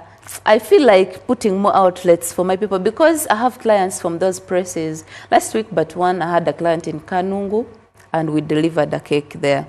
Chihihi, many places, so I plan to put outlets there. Then a school for baking. I feel like giving out my skill also to other people because I really feel nice when I'm doing baking and I see there are other people who will benefit from it. So we are planning so much for you, our people, our dear clients. Anytime soon, something good will come out of us. Anytime soon, something good will come out from Dora Bakes. Among Uganda's really emerging baking brands is Dora Bakes. Dora Bakes does many things like she has said, from cakes, mandazi, birthday cakes, and so many others that fall into that line. Dora, how do people get you? Where are you located? I'm located in Nigeria, Kungu Road. My neighbor. You're from Kungu? Tell them. You're going to eat cakes now. From Nigeria, Kungu, around there. Or you can even call us on our numbers. Okay. Okay, you can really look out for Dora Bakes from all their platforms, but also really get to understand what kind of things do things they bring on board, but also their online platforms. I think that is Dora Bakes. Look out for them. Let them really give you the cakes that they talk about, things that you really need in your home, but also pick up that skill just in case you really need to start baking. Now, crossing over from Dora Bakes, I'm going to let you join the team at the Uganda Media Center, where government of Uganda, together with other partners, are really launching a campaign for us as a country to have one voice, one nation, for us to communicate better in terms of our national anthems. That's also in the East African anthem. Right now, you can listen in to what's happening at the Uganda Media Center. Question which we should be asking ourselves is, who are you? And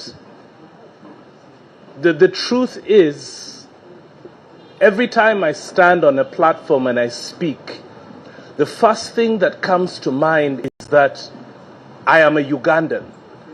And the question is, when you start an event, what's the first thing that you do? You play the national anthem. So what that does is that it gives you an identity. Now, Alan has just given you the story about our past identities. A lot of people don't know this, but Alan and I went to one of the most prestigious, if not the best, boys' academy in the country called Namlyango College. You can clap now if you want. Huh? But that was close to over 30 years ago.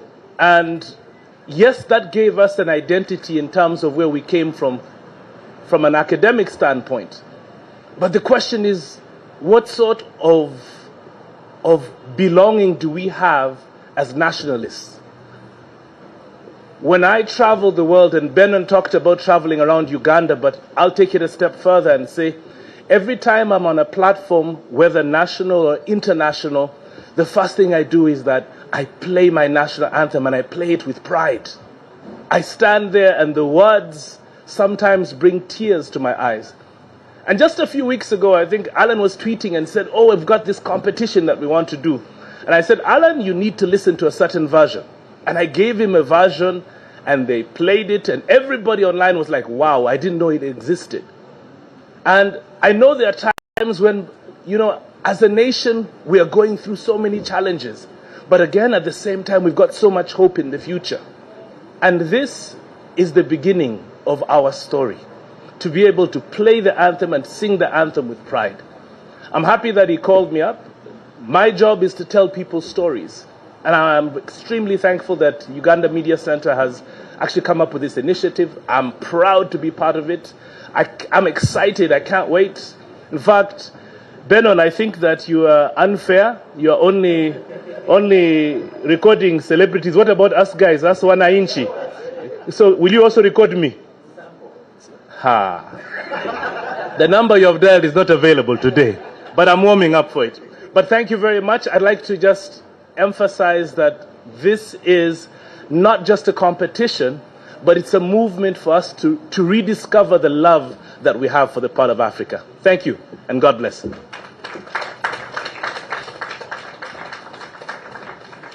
So, ladies and gentlemen, with a lot of gratitude to this great nation that has given us so much, I first of all would like to appreciate you coming here, but also importantly to say that the hashtag Sauti ya Uganda is now up. We are going to make this movement extremely visible across the country.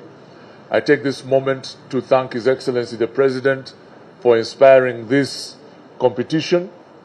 I also want to thank my parent ministry, led by the Right Honorable Kasule Lumumba, for supporting us as we roll out this competition. I would like to thank the various leaders in this country who have supported this idea when presented to them.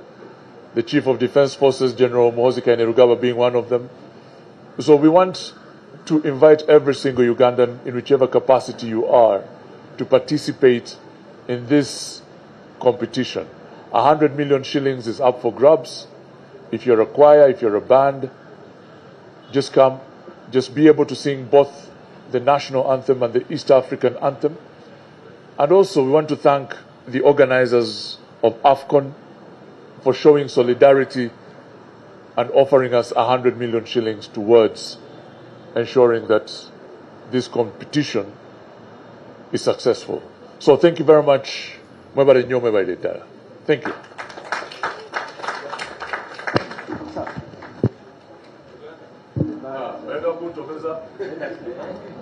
Agakuntomeza naye kyetugambye leero tutongozza empaka z'okuyimba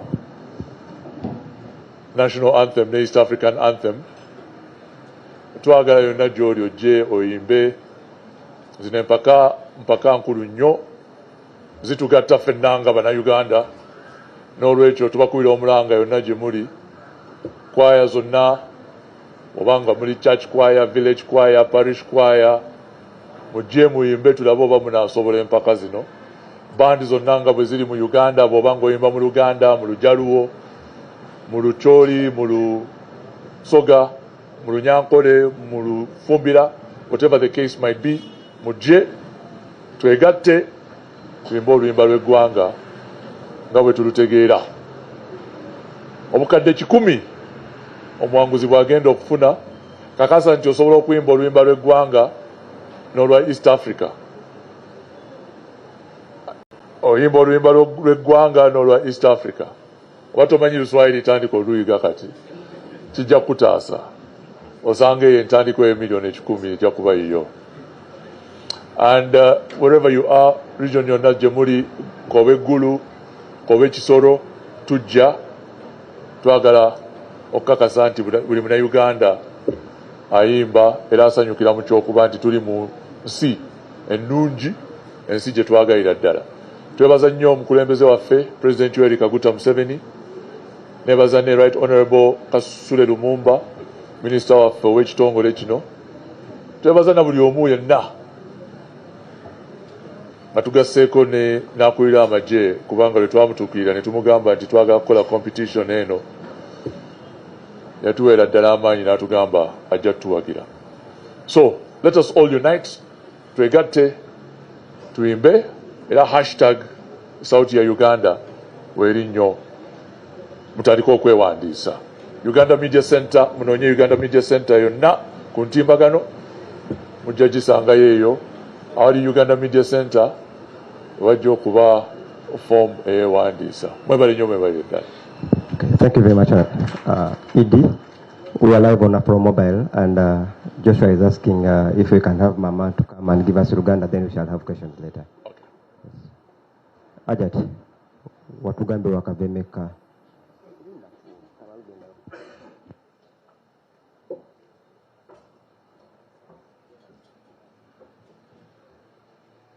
ngenda kutafuta Buganda lwemba njogera kati bannange amanya agange mugamanyi bulungi okujjako nti nayongeddeko Hajjati Halima Namakula. Tuli wano nga tutongoza ekigenda okgenda maaso ekikwatagana n'oluyimba lw'eggwanga. Abasinga obungi tebalumanyi dumalayo, abasinga obulungi balumanyiko katono, naye tugenda genda mu nsi yonna eya Uganda. Kyokka oteekwa okuba nga omanyi ennyimba 2 n'olwa East Africa. Oteekwa okuba nga olumanyi. Oyimbe oba oyimba mu Lugwala, oba oyimba mu Lutooro, oba oyimba mu Lugishu, gw'omanyi naye yimba oluyimba lw'eggwanga. Era nga nze ndi musanyufu nnyo okuba nti ndi omu ku abo be balonze ba ambasada, okuba nti tunoonya omuntu oyo agenda okuwewangulira akasente ako. Bana miliyoni 10 nga nnyingi, miliyoni 10 nnyingi bannange, oba nange nteekeyo akange, nange ndabika nyinza okuteekayo akange nefunire miliyoni 10. Bw'oba ng'oyagala okwefunira miliyoni 10, jangu olwana olutalo owangule oluyimba lw'eggwanga. Twagala tumalirize, we tumalira kyetugenda okukola kino ekyokutambula ensi yonna eya Uganda nga buli omu amanyi oluyimba lwa Uganda. Mwebale nnyo, mwebalire ddala, mwenna abazze tubaaniriza.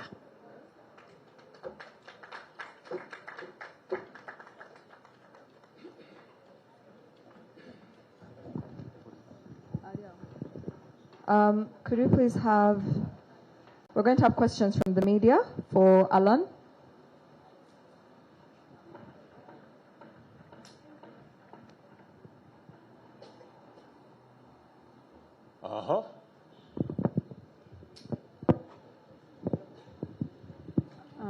morning, Idi. I'm going to ask mine in Uganda because I want it in Uganda. I'm Agnes Nambi from Star FM. No, sir. Mbadde mbuuza ekigendererwa kya competition zino. Kigendererwa kye kiri behind this competition.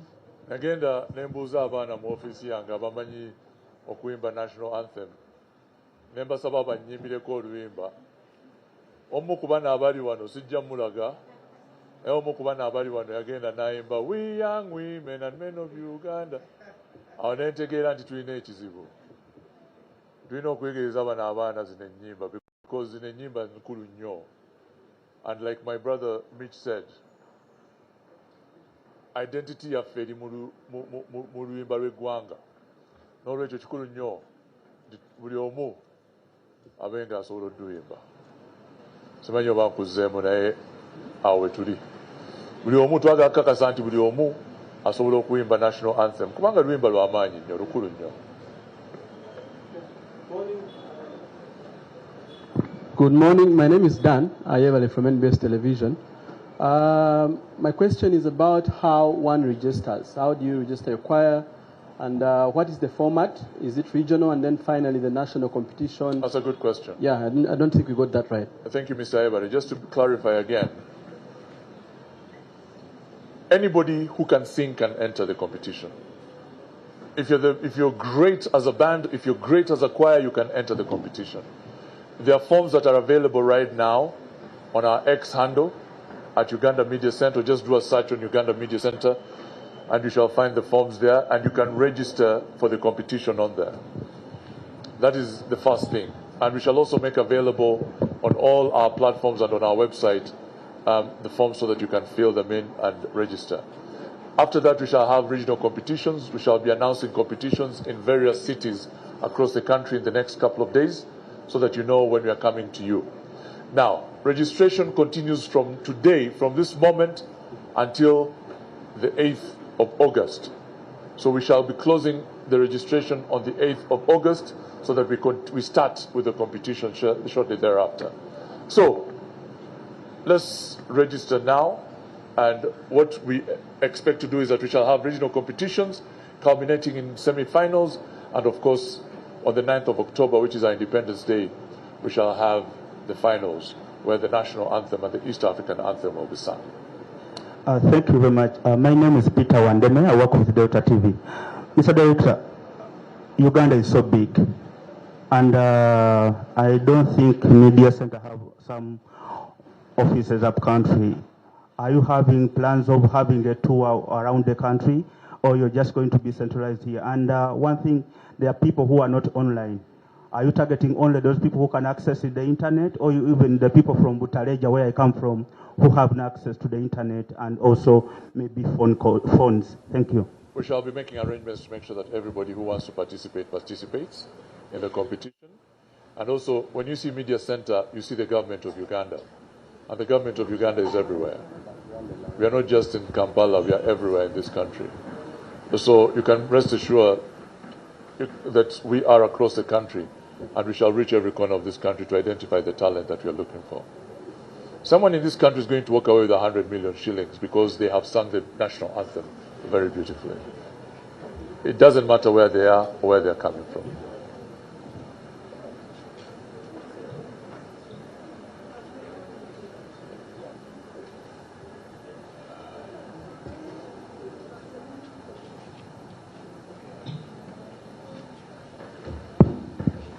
Okay, good morning.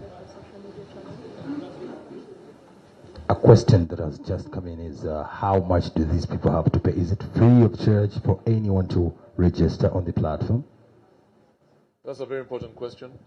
Everybody who participates, who registers, does not pay anything to take part.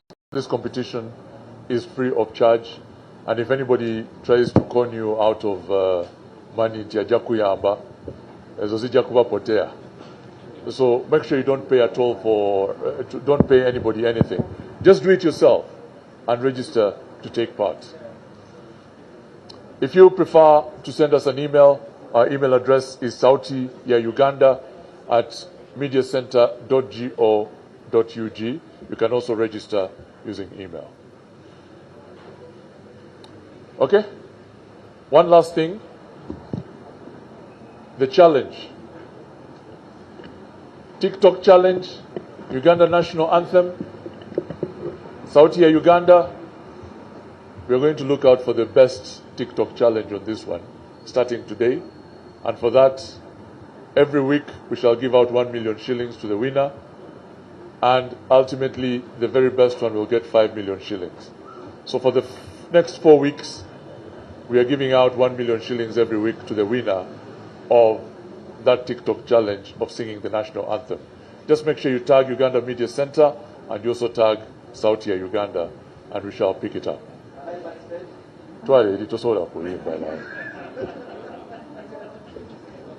All right, thank you very much. Thank you very much. Okay, thank you so much. We are now welcoming the choir to close out the launch. Thank you.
Thank you so much. We're going to have a group picture. Alan and our guests. Thank you. Okay.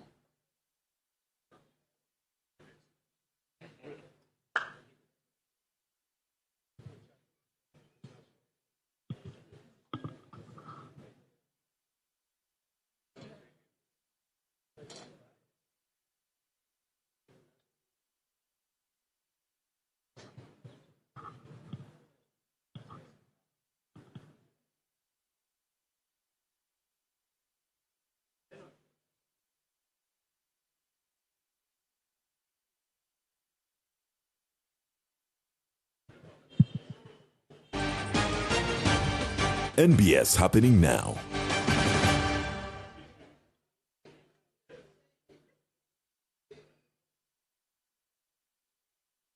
But now Uganda mood chitabanga wo.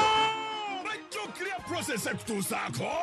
Irene Namatuvu atuse mukapala ku Serena Hotel ngabiri muri mu August mushoja atumye strong woman life ofeyile mitwalo 10 yepe mitwalo 15 ku gate alebadi mitwalo 10 ate meza ya milioni 3 ticket zito ndiba ku passport ku John Kala Solutions na ku Serena Hotel wenyene Irene Namatuvu yasinga mu chawaita authentic Ugandan rhythms and kuma ya Afro pop egate ngoma ya wana nechidongo only Africa award winner best female artist mu East Africa choreography ya Irene Namatuvu screen stage namatara abiri muri mu August Serena Hotel mwana watu naba mwerekedeko fogo karepita bimami bidye the strong woman because sentence chikazi twagala byana byeskoba bimadulo Joseph sentence wawereza ku simu zabaddemu ekicupuli ky'etaano wereza endala twagidwa KCB Bank Newman's bakolo bumpwati mpwati Victoria University Euroform Pepsi Mount Caleb International School Bualula Geneva Logistics Afro Mobile Nesanyuka TV. I'm by the name Joyce Auma. I am a social worker. We know very well that PWDs, most of them do not go to school. Most of us, we are at the poverty line. So we are trained how to handle computers in Microsoft Word, how to use a smartphone, how to use apps that is inside it, how to send messages and emails, and then how to connect ourselves with the digital economy, more especially business. Most of us, PWDs, our work is full of handwork. Without the knowledge, we will not have outside marketing. And for us, we know that there are software that always we PWDs who are crying that we are left behind, we don't know anything. Typing, you will not even know what to do. You were trained on how you are going to install it in your computers, so that all of you should use it properly. And we cannot bridge the gap today, but bit by bit make what? A bundle.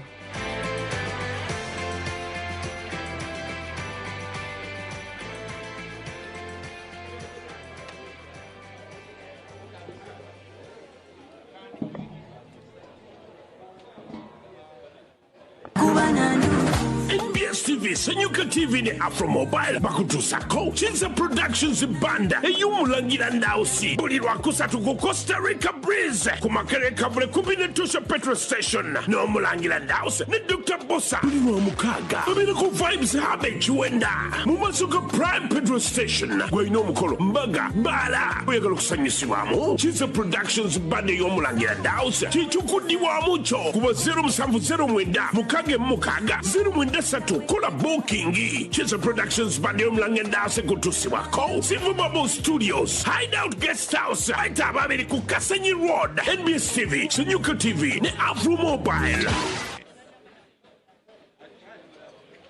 Uganda is more connected than ever before. From mobile broadband to digital payments, access is no longer the challenge. But the real question is, how do we turn this connectivity into real opportunity? Introducing the State of the Digital Economy 2026, Uganda's annual digital check on how we go beyond connectivity to jobs, innovation, and economic growth. Across 5 key pillars: human capital, cybersecurity, policy, artificial intelligence, and infrastructure. This is how we build a workforce that creates, unlock digital jobs and income, ensure trust and security, enable smarter policies, and connect Ugandans to global opportunities. Don't just be online, be part of what's next. Partner with us to shape Uganda's digital future. Are you young, driven, and ready to rise? Do you want to grow your skills, earn from your passion, and change your community? This is your time. This is your tribe. This is Nexters. From high school to universities, from TikTok to your town, Nexters is here to build you up, skill you up, and show you off. Join the Nexters Club, win digital challenges, meet your mentor, turn your hustle into impact, turning passion into purpose, house bundles, and career opportunities. This is not just a movement, it's your launch pad. Be good, do good, be a Nexter. Sign up now, scan the code, visit our portal, or catch us at your school or campus.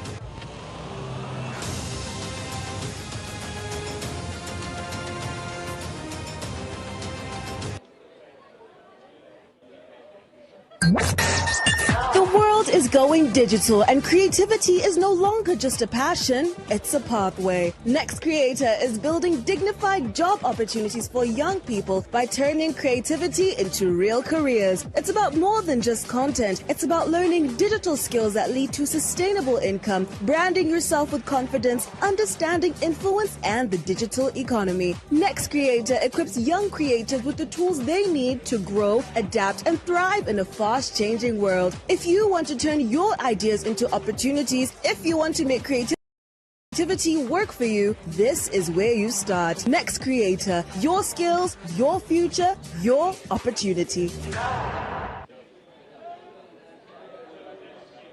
Reggae live in concert at Kolo Airstrip. Na Musambu August. Chifuro chigenda kubera. Get ready for the biggest Ugandan show. Mustari ya Kikompora Waguru Matara. Screen, stage, ne sound. Ngabyona. Ya Phenom Records. Sinye mitware satwe. Arebadi ngo konsa momo. Emitware bili. Lete mitware tano. Arebadi ngo kuzeku momo. Emitware satu. Emeze yabantu mukage milioni bili. Yabantu mwana ya milioni satu. Niga kamunyenye mu mukage tano kamunyenye bili zero. Otunga tiketi yawe. Reiji. Yata hawesen Uganda namani. Hati ninye tabembara. Ababushenyi. Igara. Yantonde. Abeibanda. Rukungiri. Muije murebo mwana wanyu. Nachtera. Nach Honda. No shotwagara mwebyani byanyu amate. Ebishagara. Ebishapa stacking. Koranyenye. Kolo Airstrip. Musambu August. Bitegekedwa. Abitex Promotions. Welcome to Radio Wala, Uganda's very first radio station made just for Indian diaspora and lovers of Indian culture. From timeless Bollywood classics to today's hottest hits.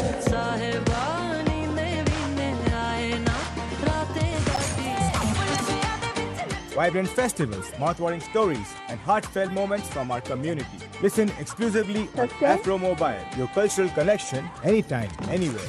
Whether you're cooking, driving, or just relaxing, turn up the joy with Radio Wala, because here, every day is a celebration. Radio Wala, let's play.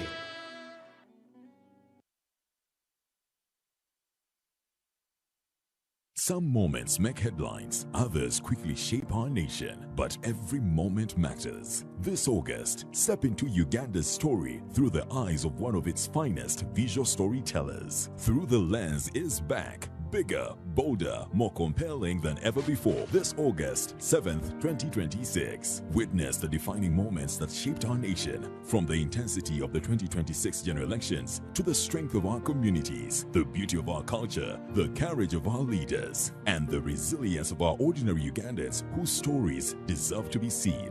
Every frame tells a story. Through the Lens, Season 2. Experience Uganda's stories, one frame at a time.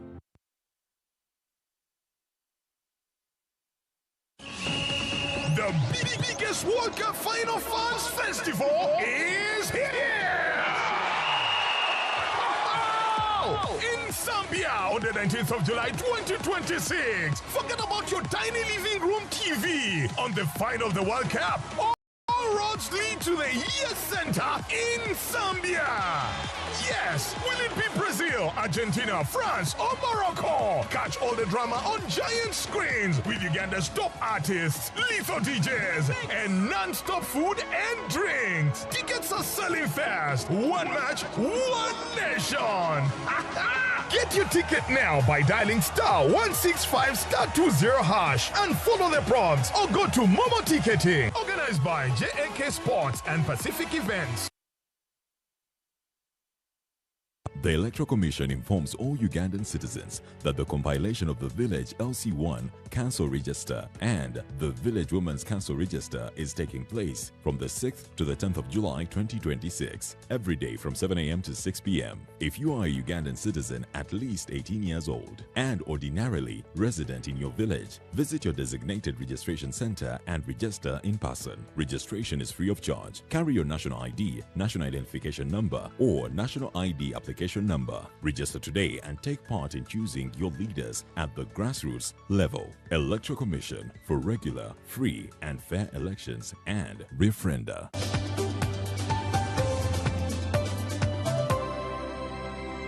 NBS. Always.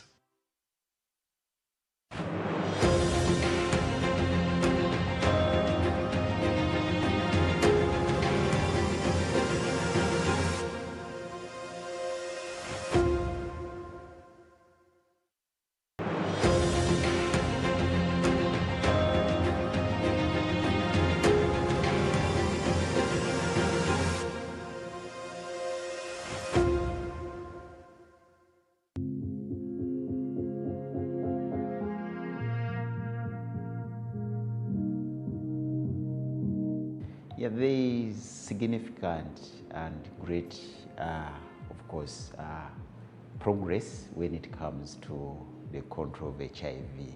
As a country and joining the rest of the globe, we've been having universal benchmarks, which we look at and see how far we've gone with this. And number one is to try to see that at least 90% of people who are living with HIV are let to know through testing, and then we ensure that they are linked into care. And then how are we faring on that? Uganda has done tremendous on that. At least we have achieved that first 90. And we are remaining with about 10 or 9% of those, which translate to about 150,000 Ugandans who are not yet tested and then linked into care. But these are unique populations, so meaning that we need to go smartly and then ensure that they are in. The other one is to ensure that 90% of those that we have identified actually put on treatment and on the life-saving HIV treatment. And we are not also doing fairly that about 89% of that has been achieved. But when it comes to those already identified, probably we could be better that way, that more than 95% of those tests have already been put on treatment. And coming on the last benchmark indicator that is trying to summarize all our efforts in this is the ultimate goal, which is viral suppression. We want to see that at least 90% of those that have been put on treatment actually virally or have their viral or the amount of HIV in their blood should be undetectable to a level that does not threaten the patient's immunity to be progressively going down or to pose the risk of HIV transmission in that case. So we are still struggling on that indicator, and in all these three universal benchmarks, we try to see that certain populations are doing well, others are still struggling, or we need to do more to ensure that they are also brought along the level where we need to be in that. So as Uganda, I would say, yes, some progress has been made, benchmarking on the picture that we had like in 2010, much has been done. We and adhere to treatment and eventually suppress without the issue of stigma being dealt with. So it has been one of the barriers to either access from a personal perspective of things, but also sometimes it influences on how we arrange services and who do we reach and things like that. But I want to take it from how is it affecting the service delivery and access to this. We see that beginning with, because HIV initially was associated with death, you know, having that diagnosis years back would somehow mean that you are going to die. And no one didn't want to have such news given to him and so on. There are people who would delay, or rather delay, to test for HIV until actually they are bedridden. It means that so much that they need really to be to seek treatment and so on. So those are some of the consequences, delaying access to testing, which is the gateway to HIV prevention and treatment. But we also see that the issues of gender-based violences coming in, and once a spouse disclosed to the other that they are HIV positive, it could end either way. Either the relationship, the marriage breaking up could mean that someone is either going to be somehow harmed or hurt in one way or the other, either psychologically, physically. That also created that internal feeling that I should not give, or which is also another domain of stigma that is going to come up with that and so on. But we also know the issues of the side effects of the drugs. Certain people and the pills that we are giving by then, many doses, many pills that are going to be taken by this client, the other diseases associated with the HIV like TB and so on, could also carry on the stigma that is coming from that kind of those comorbidities or the treatment that has to be taken and so on. But in the other way around, and what we want to thank the players in this, the government, the other agencies that have provided treatment. At least these days it is hard to tell that someone is HIV infected by just a mere look. Even when you move on the streets, sometimes even in the hospitals, OPD, it is very hard. That has been as a result of the treatment, which has helped to improve the people's health and minimize on that degree of stigma. But we also see the issue coming in from the side of other service providers. Could be from the spiritual arm of it, could be from the traditional cultural aspects of it, or even the community at large, on how they perceive what being HIV infected means. For instance, there are those initially who thought that it is a disease of what? Prostitutes. That either you engaged with a prostitute as a man, or the woman herself is what? A prostitute. That of course would stigmatize. There are people who do not stand that picture from the community, or to be perceived that way by the community, stigmatizes. There are those who see it as a punishment by the Spirit of God, that God has eventually punished this other person or things like that. So it brings in that aspect and all. But through community sensitization, engaging those key stakeholders and what, but also the literacy. HIV and its treatment and so on, has tried to reduce the levels of that stigma coming in from such domains and things like that.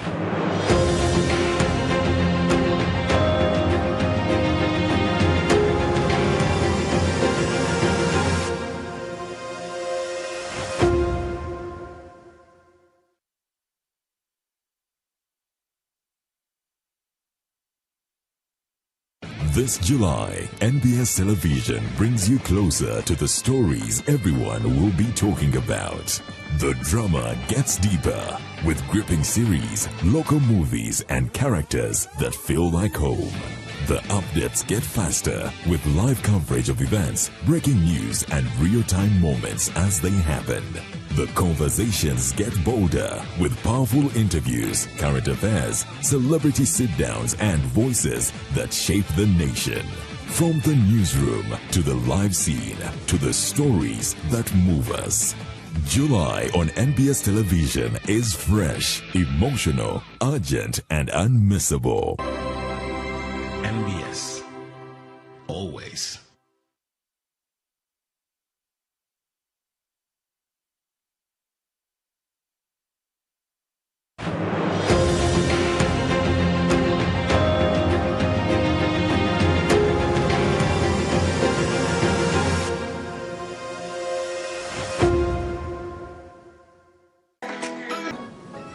To give palliative and others. So mainly those were good foundation for psychosocial support to come on board and so on.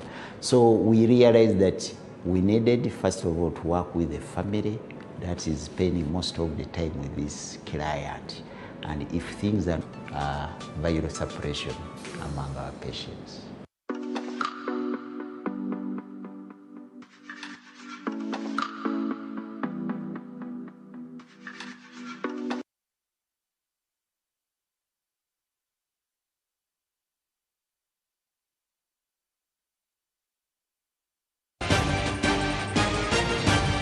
NBS happening now.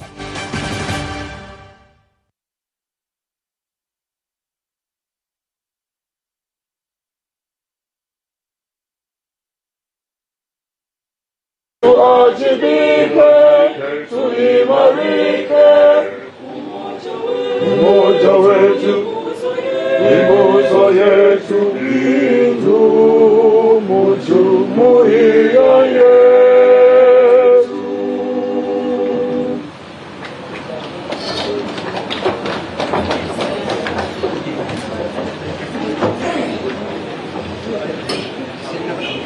Good morning, everyone.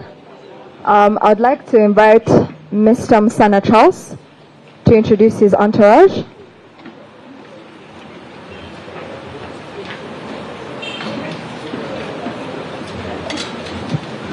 Thank you so much. Good morning, members of the press, and thank you for coming in such big numbers. My name is Charles Musana. I work with NPA, and I serve as the manager for information advocacy and public relations. We are here to talk about World Population Day. Tomorrow, our country will join the rest of the world to commemorate World Population Day. So we want you to inform the public about this, and we are going to have two statements. The minister will speak on behalf of our country, and then the UNFPA country rep will speak on behalf of the international community.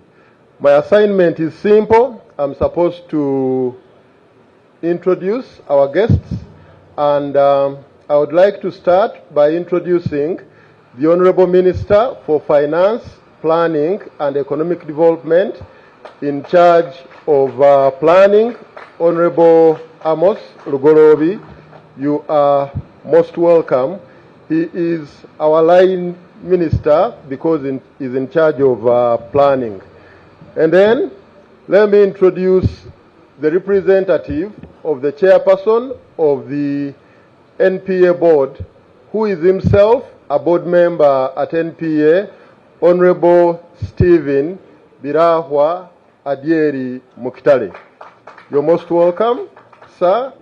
And then on behalf of the international community, I'm happy to introduce one of the big partners of the population program in this country, the UNFPA country representative, Ms. Christine Blockers. And then permit me to introduce my ED, the Executive Director of the National Planning Authority, Dr. Joseph Mubawala. You're most welcome, sir. And lastly, we have the gentleman who is behind the preparations for World Population Day, Dr. Hamis Mugendawala, who is one of the directors at NPA.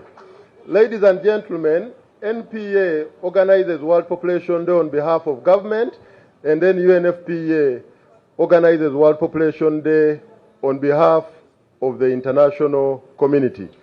It's now my singular honor and privilege to invite my ED, Dr. Joseph Mubawala, to come and greet you, and thereafter invite the representative of UNFPA to make her remarks.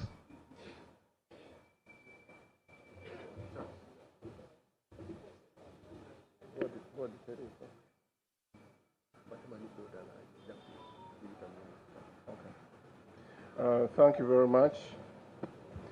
A very good morning, ladies and gentlemen.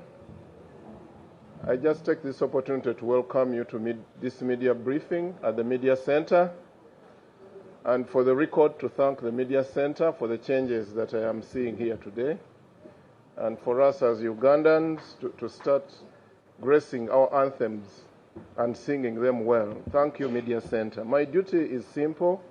I am now going to call Her Excellency, the country representative of UNFPA, to address us. Thereafter, Honorable Raha will come and invite the Minister to address us. Your Excellency, thank you very much. Thank you. Minister of Planning, Honorable Amos Luglobi. Member of the National Planning Authority Board, Honorable Stephen Mukitale, ED of NPA, Dr. Joseph Mubawala, members of the press, good morning. Ladies and gentlemen, all protocols observed. It's an honor for me to be here with you today on World Population Day. Happy World Population Day to you all.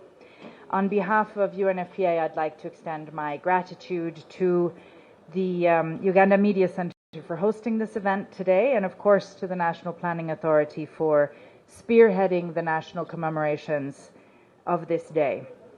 The theme of World Population Day this year is unlocking the potential of Uganda's population through technology and research to drive sustainable development. And this is an important theme. It highlights that technology and research need to serve a purpose. They should catapult the country forward while keeping very clearly in focus who should be the beneficiaries of that technology and innovation and research, and that is the young people of Uganda. Technology and research can create tools to nurture Uganda's youthful population. Through technological innovation, Uganda can strengthen its education system, its health service delivery, create jobs and opportunities, and of course can unlock the vast amount of potential contained in this country's nearly 50 million people. But technology and research are not ends in themselves. They are ways of achieving Uganda's development goals. We can create a virtuous cycle if innovation is geared towards human capital development. With a healthy, educated, and skilled population, even further benefits can be reaped from emerging technologies. These things have to happen in tandem. As we invest in technology and research, let us also invest at the same time in our young people and in the services they need to be able to realize their full potential. If we do not link investments in technology with investments in youth, then we are missing a tremendous opportunity. The demographic evolution of Uganda presents an unprecedented development opportunity. 73% of the population of Uganda is under the age of 30. So we possess a vast reservoir of innovation and a labor force that, if it is properly supported, can define the country's socio-economic transformation. So UNFPA is the UN's population agency, and it's hard for me to imagine a more exciting place to be working on population, because Uganda is experiencing a very unique demographic moment right now. It's the kind of opportunity, it doesn't come once in a generation or even once in a century. It happens once in a nation's lifetime, and Uganda's experiencing it right now. But, and this is not a small but, socioeconomic transformation of the type that we want, it doesn't happen automatically. It happens because we have targeted investment in young people. For real growth, we need young people who are healthy, educated, skilled, and that have good, decent jobs. So, consequently, technology and research are essential, but in and of themselves, they are not enough. They are accompanying those investments in health, education, skills, and jobs. Right now, Uganda is losing 24% of its teenage girls every year to teenage pregnancy and school dropout. An unplanned pregnancy, especially at a very young age, can derail a person's future, and it can act as a major barrier to finishing education and to getting anywhere professionally and with everything that comes with that. When a girl becomes a mother before she's ready and before she's had a chance to finish school or build her skills, her path to a future income is often abruptly interrupted. And that traps her in a cycle that's hard to break. So it's not just about those immediate challenges that she faces as a child who's raising a child, it's also about her future missed opportunities. Simply by delaying the onset of childbearing, we can give these girls a space to learn and gain experience. But here's the thing, of course, it's not only about that individual girl. When we talk about that individual girl and her potential, we are actually talking about the potential of the nation. This is why the government of Uganda's focus in its 4th National Development Plan on human capital development, this is why it's so critical. Because human capital development is really just a fancy way of saying we need all hands on deck. We need the productive capacities of every person in this country. We cannot afford to waste anybody's talent. On behalf of UNFPA, I am delighted to wish you all a happy World Population Day, and I am very proud to commit UNFPA to a continuing partnership with the government of Uganda and with the people of Uganda to achieve a future where indeed every young person's potential is fulfilled. Thank you very much for your attention.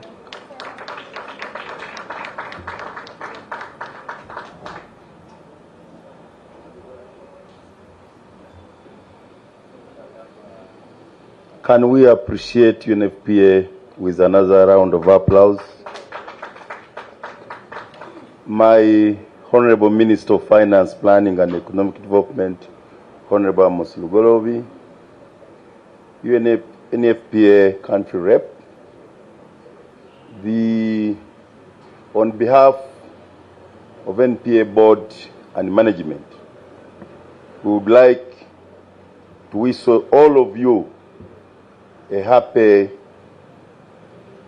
World Population Day tomorrow, and we sincerely want to appreciate the media fraternity for informing the whole world of the task we have as a country, which, as we go for the tenfold growth strategy, using the NDP 4 to actualize the Vision 2040, aware that we have the youngest and fast-growing population, that we must harness this young population, translate the numbers, quantity into quality.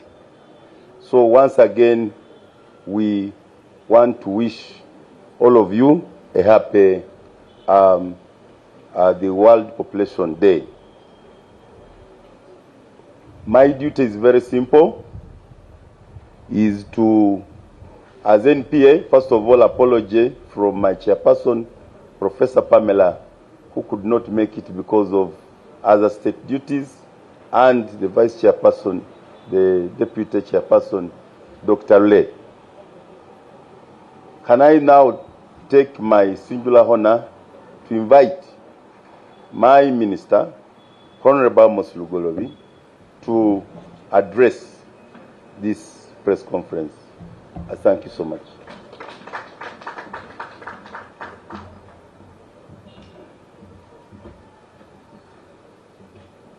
Thank you so much.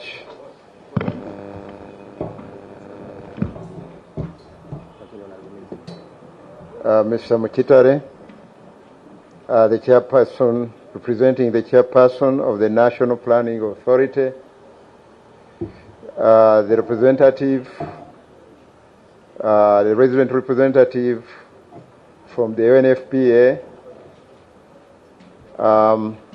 the executive director, National Planning Authority, and other development partners here present, representatives of government, ministries, departments, and agencies, researchers, innovators, members of the academia, members of the media,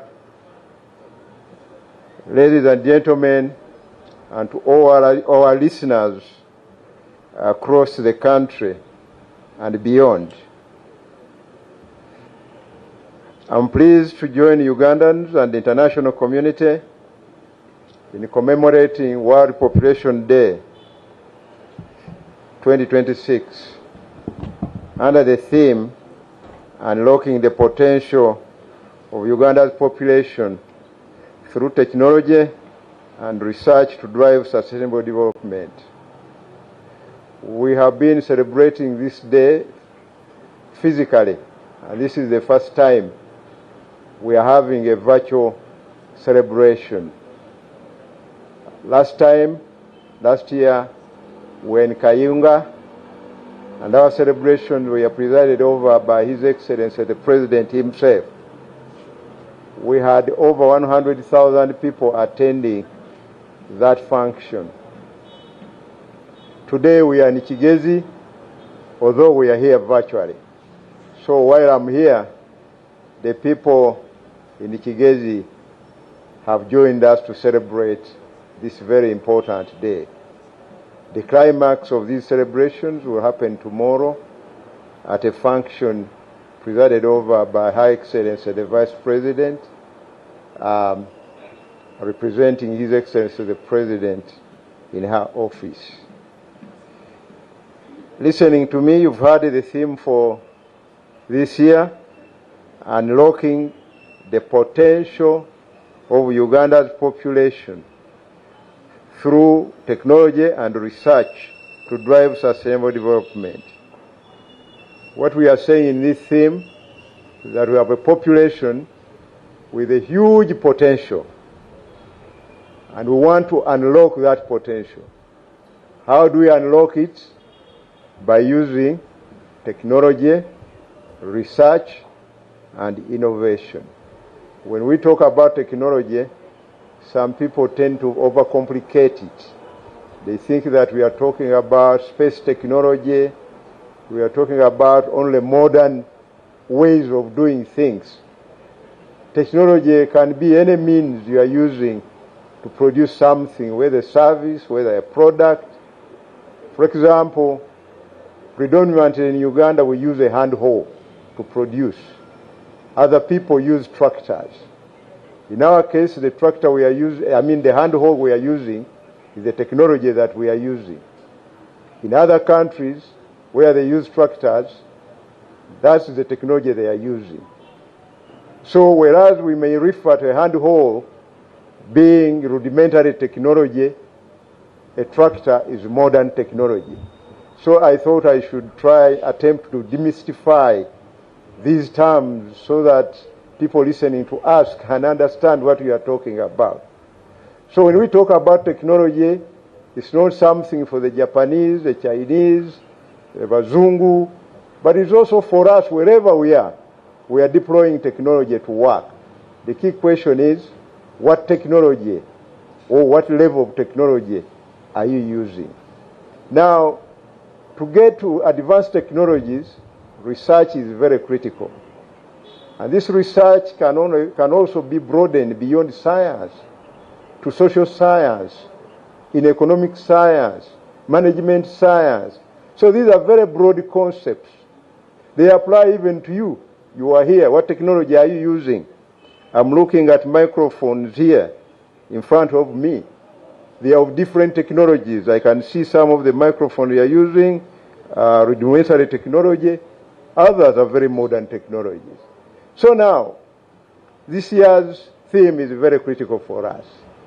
We have been lagging behind in terms of the technologies that we use, while others have been sprinting so fast ahead of us, and we are trying to chase them. And we are fighting for the same space in terms of the markets where we sell products. Now, we have to render ourselves very competitive if we have to catch up with these people who are running ahead of us. So that was by way of trying to make everybody understand today's theme. This year's theme comes at a defining moment in Uganda's development journey. It comes at a time when Uganda possesses one of the youngest populations in the world, when technology is transforming economies at unprecedented speed, and when the government has adopted the 10-fold growth strategy aimed at growing Uganda's economy from approximately $53.7 billion, what it was in 2023 when we are laying out the 10-fold growth strategy, to today, our target is $500 billion by 2040. So that is the target we aim to achieve, a period which was estimated to be 15 years. The theme, therefore, invites us to reflect on one fundamental question: how can Uganda harness technology and research to transform its rapidly growing population into a productive force for sustainable development? Ladies and gentlemen, the population question is fundamental and economic question. The issue before Uganda is not whether we have enough people. No. These are very few, as far as I'm concerned. The issue, however, is whether our people are sufficiently productive. Remember, I referred to the hand hoe. Whether our people are sufficiently productive, skilled, innovative, healthy, and employed to drive economic transformation.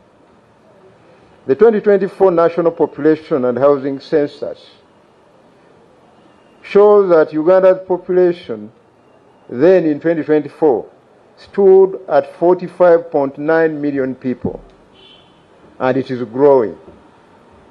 More importantly, approximately, as the resident rep indicated, approximately 73% of Ugandans are below the age of 30 years, making Uganda one of the youngest nations in the world. And that's why we are talking about a huge potential in our population. So this useful population represents one of Uganda's greatest strategic assets.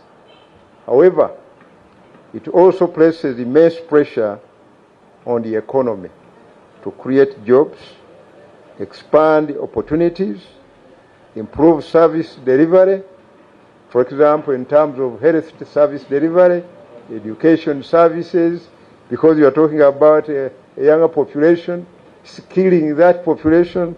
So it calls for all those things, and therefore increasing productivity. And to increase productivity, you need technology and other things, as I've already mentioned.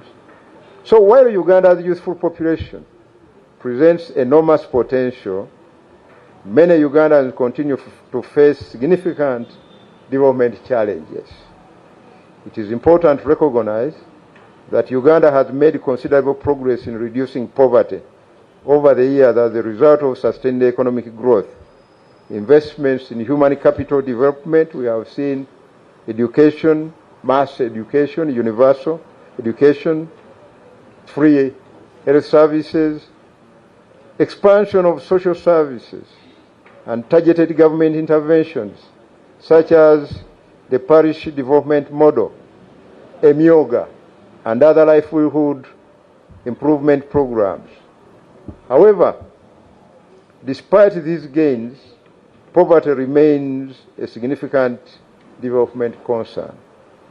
According to the latest national estimates, approximately 31.5% of Ugandans are multidimensionally poor, translating into nearly 14 million people experiencing multiple deprivations in areas such as education, health, nutrition, housing, sanitation, and living standards. Please understand me, I'm talking about multidimensional poverty.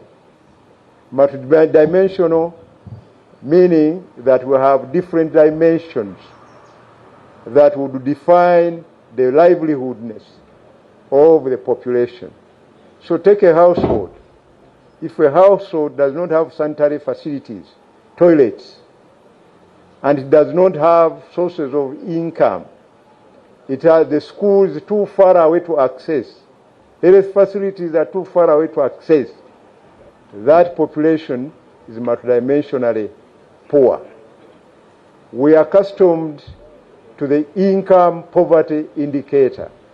In that indicator, in terms of income, we are doing quite well because poverty levels have reduced to about 16% of the population of households. We are doing very well, but it's not only about income. If you want to effectively measure poverty, the UN family introduced this new concept for us, which we are now measuring. Therefore, poverty remains predominantly rural and is often associated with low productivity. A person grows an acre of maize and peaks at the maximum, according to the research center in Namulonge, peaks about 3 tons of maize. In Brazil, where I went some time back, they pick 11 tons from the same acreage. So you can see our productivity levels are very low relative to others. And therefore, how can we compete? So poverty therefore remains predominantly in rural areas and is often associated with low productivity, limited access to technology and innovation, weak market linkages, vulnerability to climate shocks, and inadequate opportunities for value addition and decent employment. Addressing these constraints will be critical if Uganda is to fully harness the potential of its growing population and achieve inclusive and sustainable development. This therefore means that for millions of Ugandans, the challenge is not simply a lack of income. The challenge is limited access to the knowledge, technologies, skills, innovations, and opportunities necessary to improve productivity and livelihoods. Poverty, therefore, is increasingly becoming a productivity challenge. So the key problem we have to address now is productivity. And to address productivity, you need technology, you need research, you need innovation.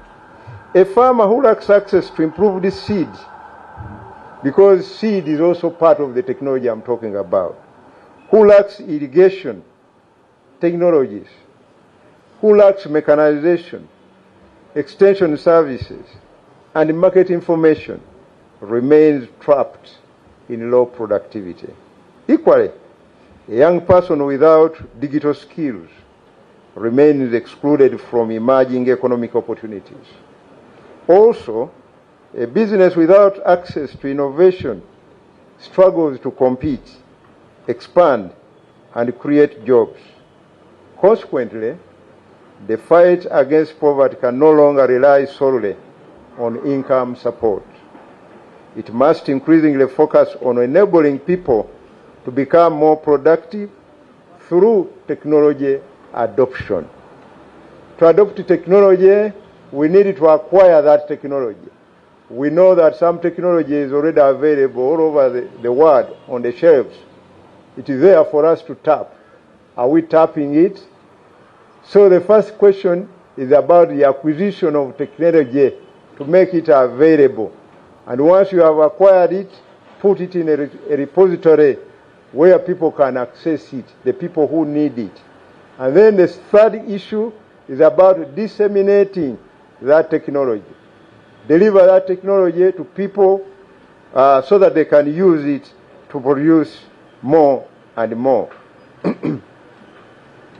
So I was saying that the fight against poverty can no longer rely solely on income support.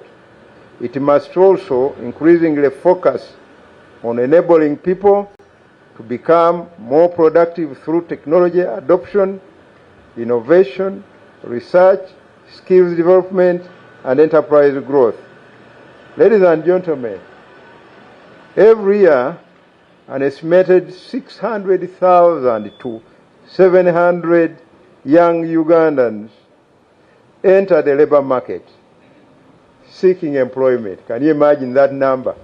700,000. While you are still looking for a job, each year we are getting 700,000 more people looking for jobs because the population is growing. And therefore the labor market keeps expanding. And therefore people are seeking for employment opportunities and productive opportunities. Yet our economy has historically struggled to generate sufficient jobs to absorb this growing labor force. As a result, recent analysis indicates that approximately 51% of Uganda's youth are neither in employment, they are not in education, and they are not in training. So 51% of the youth are not in education, I've said. They are not in employment, they are not employed, and they are not in training. So they are just there. This represents close to 5 million Ugandans, young Ugandans, whose productive potential remains underutilized. And we have called these, in brief, the NEET. So a NEET rate of this magnitude is not merely a labor market statistic. It is a development challenge. It is a productivity challenge. It is an innovation challenge. And increasingly, it is a growth challenge.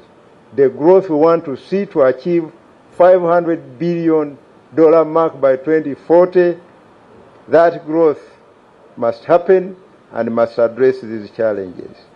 Every young person outside employment, education, or training represents lost productivity, lost innovation, lost income, and lost national output. If Uganda is fully to harness its demographic dividend, reducing needs must become a national development priority. Ladies and gentlemen, this is why today's theme is so important. Technology and research are not ends in themselves. Technology and research are instruments for increasing productivity. Technology and research are instruments for reducing poverty. Technology and research are instruments for creating jobs. Technology and research are instruments for transforming Uganda's youthful population into a demographic dividend. Without productivity growth, population growth alone cannot generate prosperity. Without innovation, population growth alone cannot generate competitiveness.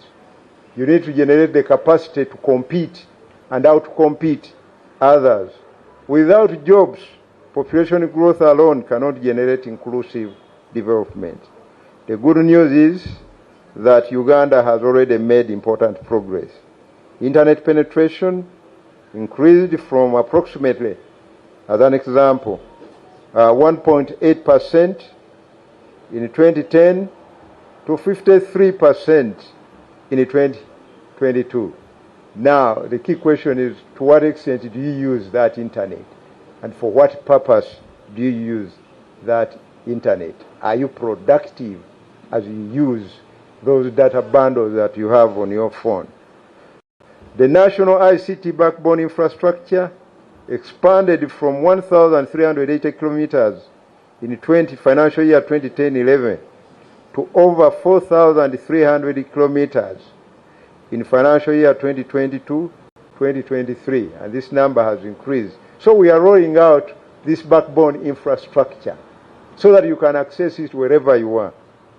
More than 100 innovation projects have been supported under the Uganda Science, Technology and Innovation Initiative since 2010-21.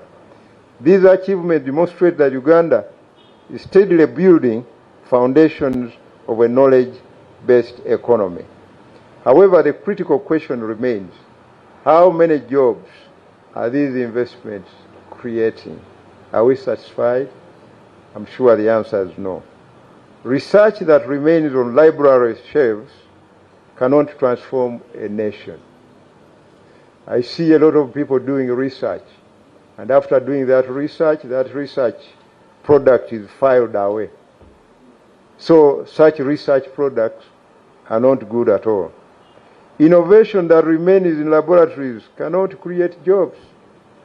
Technology that remains inaccessible to communities cannot reduce poverty. The measure of success must increasingly be the extent to which technology and research improve productivity, create enterprises, generate employment, and raise household incomes. As government, our challenge is therefore to move from isolated innovation success stories to economy-wide productivity transformation. Research institutions must increasingly focus on solving practical production challenges. Universities must become centers of research and enterprise creation and commercialization. The private sector must deepen investment in innovation, research, and technology adoption. Local governments must embrace evidence-based planning, and our education and training systems must produce skills demanded by a modern economy. Ladies and gentlemen, the parish development model, PDM, provides an important platform translating technology and research into community-level transformation. Every parish should become a center of enterprise development, technology adoption, value addition, and productivity growth. The success of the parish development model will depend not only on access to capital, but also on access to skills, technology, innovation, markets, and research-based solutions. So we should take all these into the BDM processes. Research institutions must therefore work more closely with farmers, youth groups, cooperatives, and local enterprises to ensure that innovations reach the people who need them most. The World Population Day activities being implemented in Rwanda district provide a practical demonstration of this approach. The skilling of youth in value addition for Irish potatoes and bee honey, establishment of a common user value addition facility, digital connectivity, interventions, innovation demonstrations, youth skilling programs, and technology transfer initiatives all demonstrate how technology and research can directly support employment creation, enterprise development, and household incomes. And all these are happening now in Rwanda. This is exactly the type of intervention Uganda needs at scale. Technologies must create jobs, Research must create enterprises.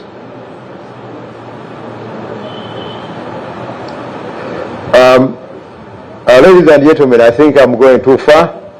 Allow me to congratulate you upon getting to this very important day of celebrating our population, which we have a young population as such, a population with a huge potential.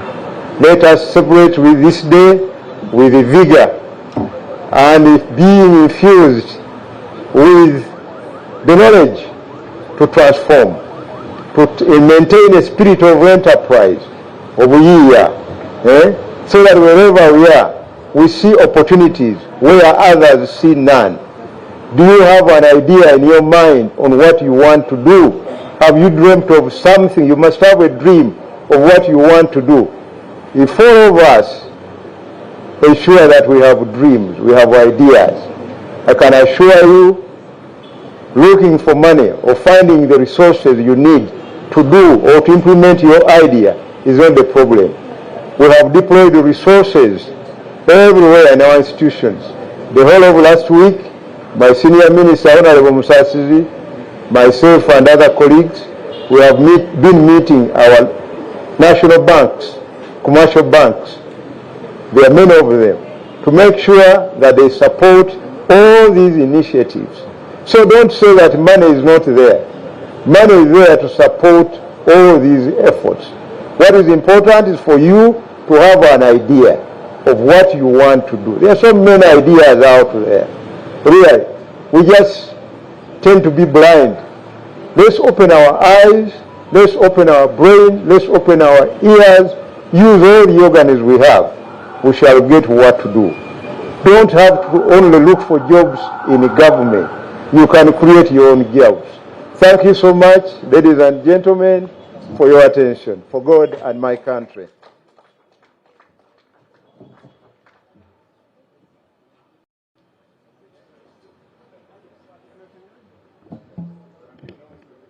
Thank you so much, Honorable Minister and the UNFPA country rep. Honorable Minister, later on we are going to request you to come and summarize your remarks in Luganda, but I'm of a view that if the journalists have questions, you ask the questions so that the minister comes back once to give us a Luganda version, but also answer your questions. Any questions?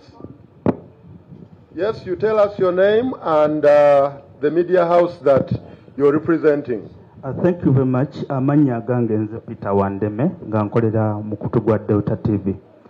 Honorable, mumaze banganga mutugamba mu planning. Yesterday we got a communication that people in Karamoja are dying of hunger. What are you really planning for Ugandans? They are losing people just because you are not planning well. Your communication has been delivered. Thank you very much. You asked the question in Luganda.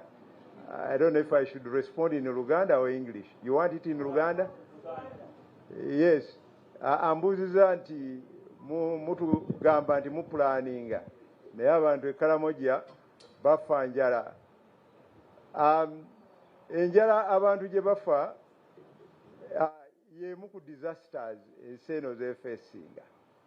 Bwe mufuna embeera nti omusana gwaka ne gusukka we gwandikomye oba we gubadde gukoma, kitegeeza nti mulinawo embeera embi, mulinawo shock. Kakati shock eyo abantu abaalima kasooli manyi newammwe simanyi gy'ova naye kasooli yali atuuka okubala bw'ati omusana ne gwaka nnyo n'akaliraawo. Kakati eyo tubeera mu disaster.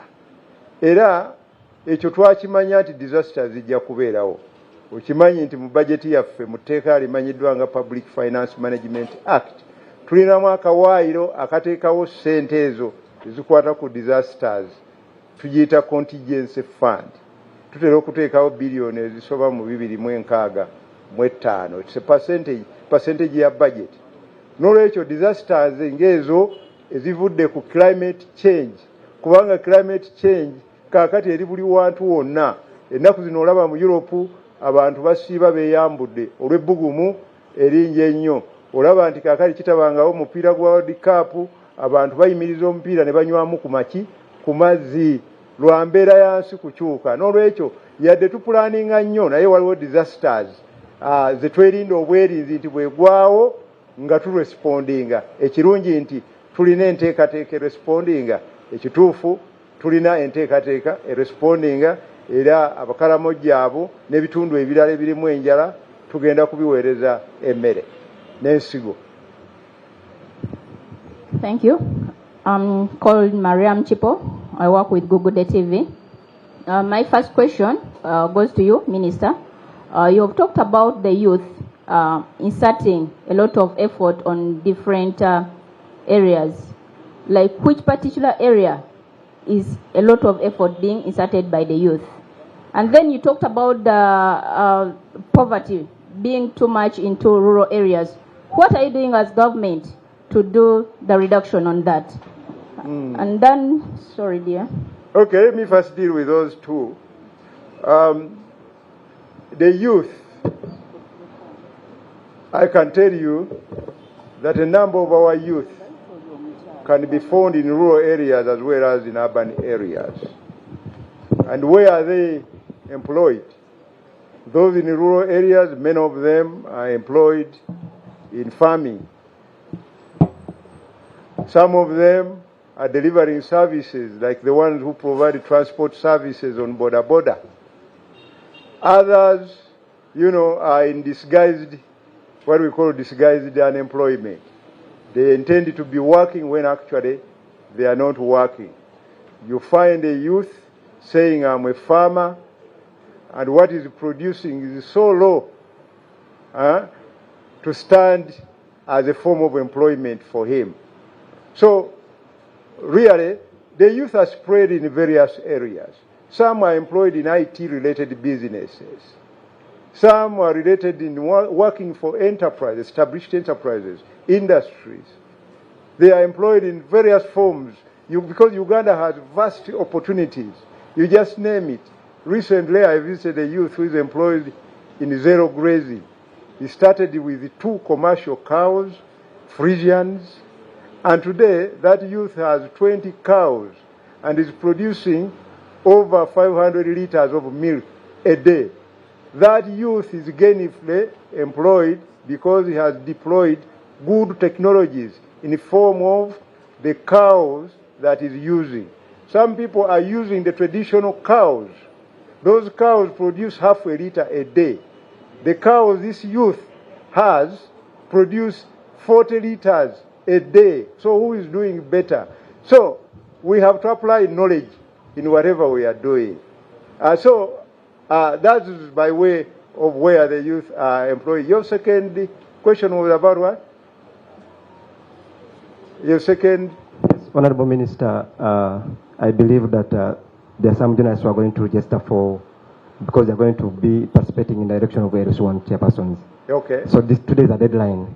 So on that humble note, Honorable Minister, I suggest to umbe mu Luganda abantu bano basobole okubanga badduka bagende bewandiise, and as they go nawe nsaba abannayuganda bawe message yo ey'okulonda bagende bewandiise mu kulonda kwa LS1. Thank you so much. Yes, bannayuganda mwenna olunaku lw'enkya tugenda okucelebratinga okujaganya olunaku olw'ensi yonna lumanyiddwa nga Population Day, olwogera ku bungi ku bantu. Ffenna tuli mu bantu era tukimanyi bulungi nti waliwo ze tuyita factors of production. Emu ku factors of production kwegamba ebintu ebinjiniyaringa resources endala okukola be bantu. Era Katonda yatukwasa obuyinza bwonna ku bintu ebirala n'ebitonde byonna ebirala mu nsi muno.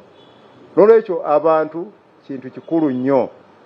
UN yasalawo olunaku luno lujaganyizibwe nga 11 July buli mwaka.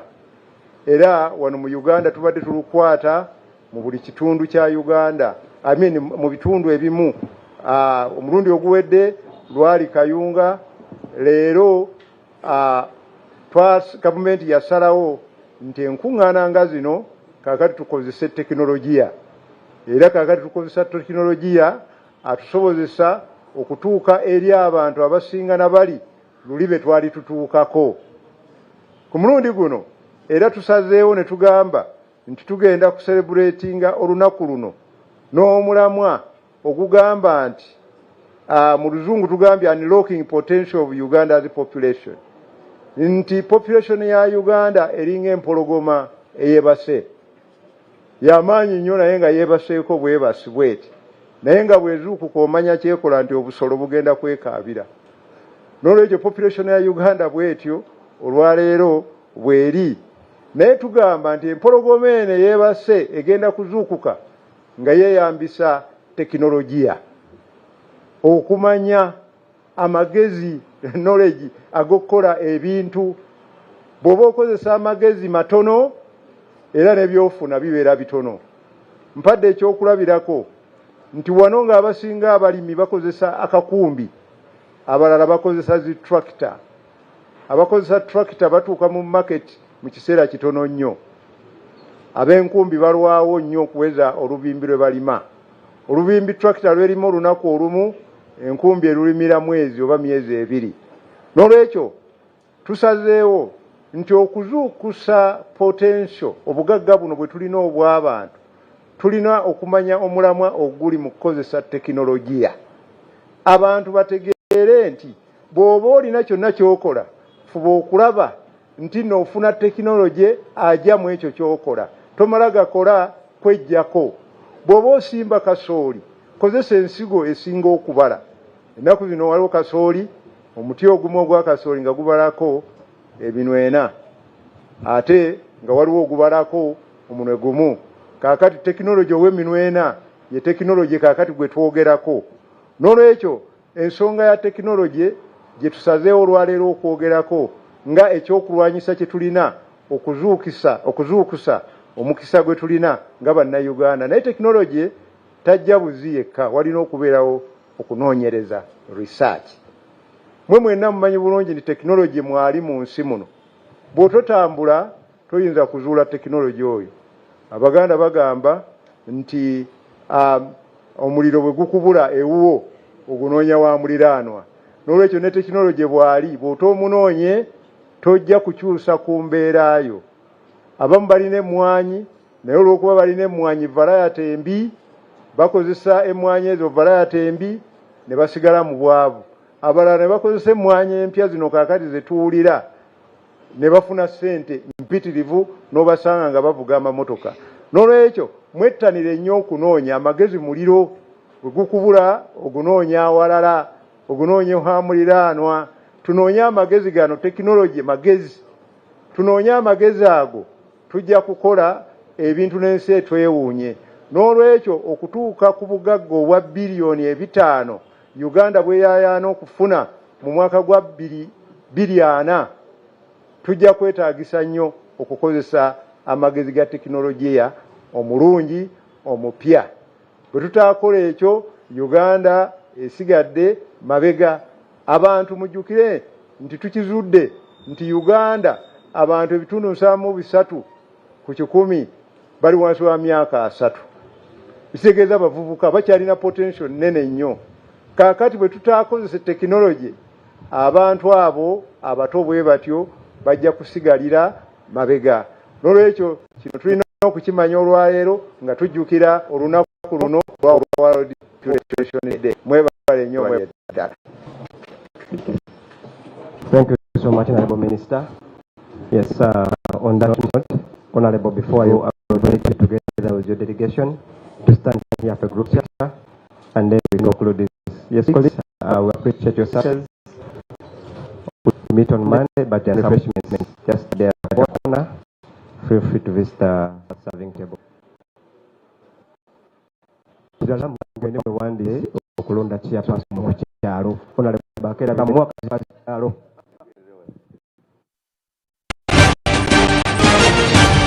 NBS happening now.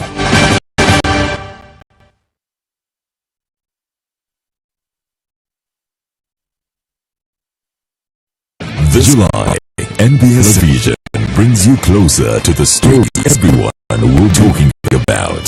The drama gets better with a series, local movies and characters that fill your hope. The updates get faster with live coverage of events, breaking news and real-time moments as they happen.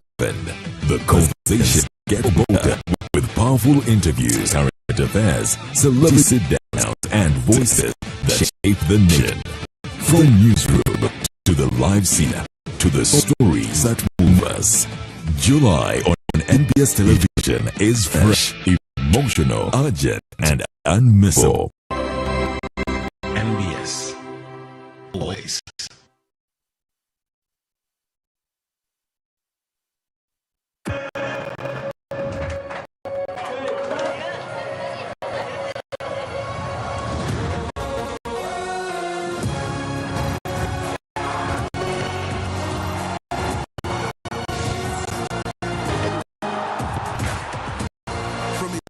June to 19 July, everything can wait. The FIFA World Cup 2026. Catch all 104 matches on 4 dedicated channels, live on SuperSport, only on GoTV. I'm called Navgosire Caroline. I'm a parish chief. I was impressed with that training. Actually, we learned a lot on the introduction. They taught us about the different disabilities we have and how we go about with them.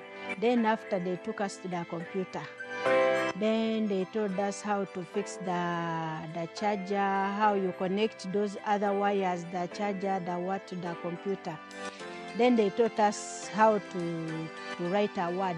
We proceeded. They taught us on internet how to use the internet differently. Like, for example, if you're going to type a letter, like, for example, making an application, where do you go?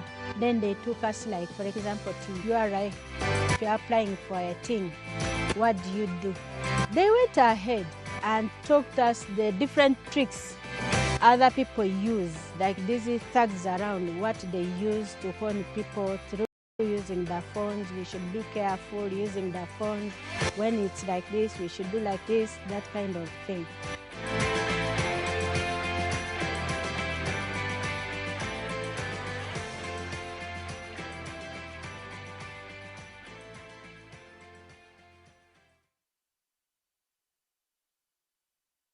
Breaking now. Now Post delivers Uganda's fastest, accurate news as it happens. From hard-hitting headlines to exclusive interviews, we bring details of stories everyone is talking about. Accurate, fast, and balanced. Get every update at nowpost.co.ug. Follow us on Facebook, X, Instagram, TikTok, and never miss a moment. The Now Post. Accurate news, fast.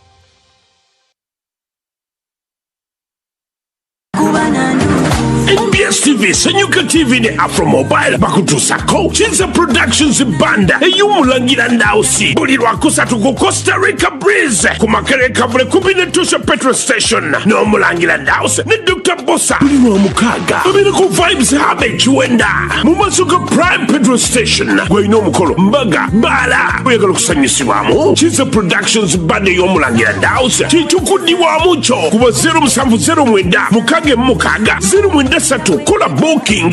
Chinza Productions bande omulangenda se kutusibwako Silver Bubble Studios, Hideout Guest House, Aita babiri ku Kasenyi Road, NBS TV, Senyuka TV ne Afro Mobile.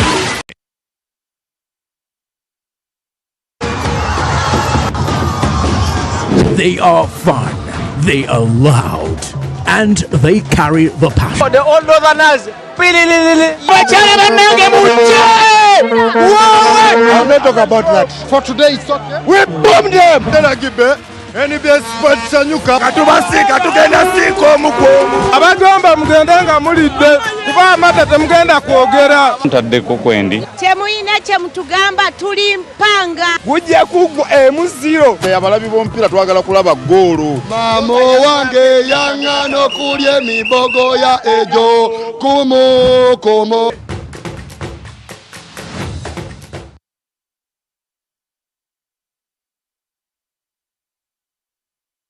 Every morning. Always.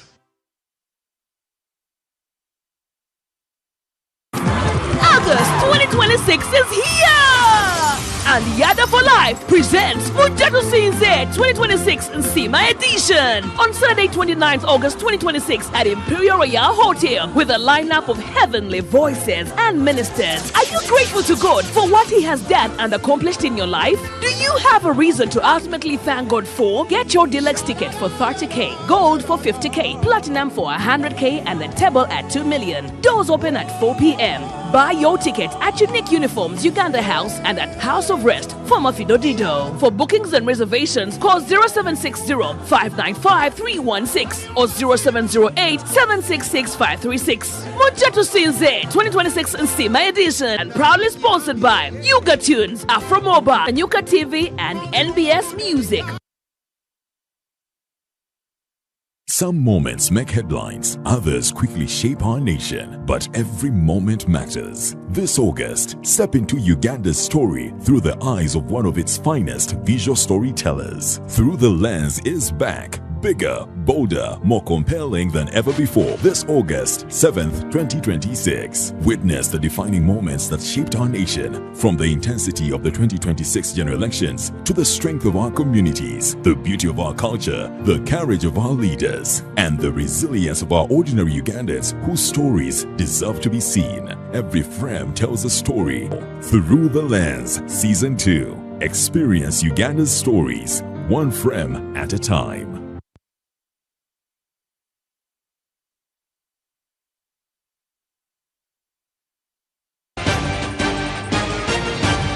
NBS happening now. Sure that we get our first oil. Petroleum Authority of Uganda to regulate the oil, the first oil, so that we can be able to get it out later this year.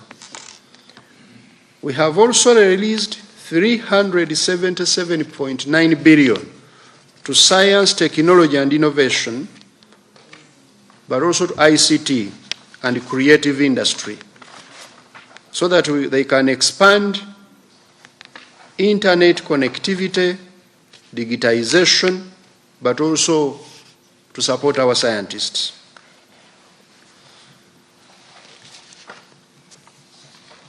I now turn to the enablers of the ATMs. After the ATMs, the enablers. We start with the security. Number one is security. Without security, you can't do anything else. Ministry of Defense and Veteran Affairs has got 360.7 billion shillings to support the operations. This doesn't include the wage of soldiers and so on, no. This is money going to the ministry to support them to operate. State House, 103.3 billion to keep our president safe. Uganda Police Force, 144.9 billion shillings. Uganda Prison Services, 105.6 billion shillings to look after the prisoners. Office of the President, 100.5 billion shillings. Internal Security Organization, 58.4 billion shillings. And External Security Organization, 27.4 billion shillings. After security, the next in ranking is infrastructure. Ministry of Works and Transport has got 1.53 trillion shillings. 1.53 trillion shillings this quarter, of which 519 billion shillings is Government of Uganda funding, and 1.01 trillion is external financing. This money will cover Uganda Airlines, Uganda Railways, Kalangala Infrastructure Services, standard gauge railway, and construction of roads. Ministry of Energy and Mineral Development has got a total of 609.4 billion shillings, of which 277.2 billion is Government of Uganda, and 332.2 billion is externally sourced financing. To do what? To implement rural electrification, to extend more electricity to the rural areas, but also transmission lines and power generation projects. Kampala Capital City Authority, 169.7 billion shillings, of which 64.1 billion is government of Uganda and 105.7 billion is external for social services, education and health in the city, as well as development projects, particularly roads and drainage. I need to be clear, in this Q1, we release less money for development. It is a quarter of planning the procurements. So we go slow on releasing money for development. They will get more money in Q2. But those projects which are already running, we have released some money for them to continue progressing. The Ministry of Kampala Capital City and Metropolitan Affairs has been given 67.4 billion shillings, which is mainly under Greater Kampala Metropolitan Area Urban Development Project, GKMK, for roads, drainage, and sanitation improvements. I now turn to the human capital development, another enabler. Ministry of Health has been given 325.11 billion shillings, of which 68.1 billion is government of Uganda, 257.04 billion is external financing, so that they can invest in the people's health. National Medical Stores has been released 284.7 billion shillings to purchase essential drugs and medicines. Uganda Cancer Institute and Uganda Heart Institute have together been released 191.5 billion shillings for specialized oncology and cardiovascular health services, respectively. Referral hospitals, national and regional, have got a total of 124.68 billion shillings. Council of Sports has been given 103.83 billion shillings to continue preparing for our AFCON, but also to support our sportsmen who have some activities this quarter. Ministry of Education and Sports has been given 234.83 billion shillings, of which 126.95 billion is GOU, and of that, 7 billion is for instruction materials, and then 107.88 billion shillings is for external financing projects. Public universities have been given a total of 271.71 billion shillings. Local governments have been released a total of 428.7 billion shillings. Of this money, 340.4 billion shillings is for conditional and non-conditional grants, and the balance 88.3 billion shillings is for capital development to enable timely implementation of local government projects, especially those relating to AFCON 27. Revenue generating entities.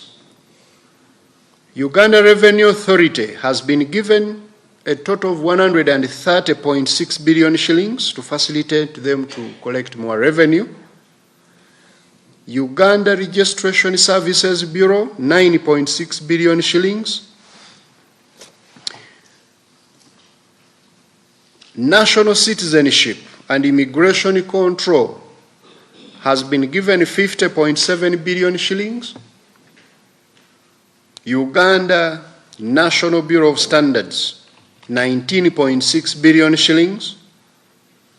And the National Lotteries and Gaming Regulatory Board has been given 2.4 billion shillings to facilitate the gamblers. Budget execution now. I turn now to execution of this budget. This financial year, ladies and gentlemen, government is implementing fiscal and macroeconomic reforms, as the DB told you, intended to strengthen execution discipline of our budget, accountability, efficiency, and integrity of the national budget. These reforms target waste, corrupt budget practices, delays, and inefficiency. Detailed policy and administrative guidelines have been communicated to all accounting officers through the budget execution circular issued today. The following are the key reforms.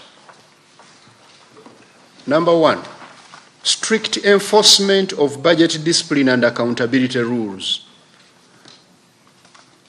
There are 5 rules which have been issued to all accounting officers and other officers of government who come anywhere near the budget.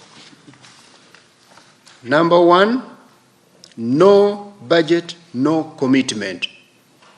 That's the first rule. Any entity which commits government without a budget going forward is going to be very harshly handled, the accounting officer and other officers. Rule number 2, supplementary budget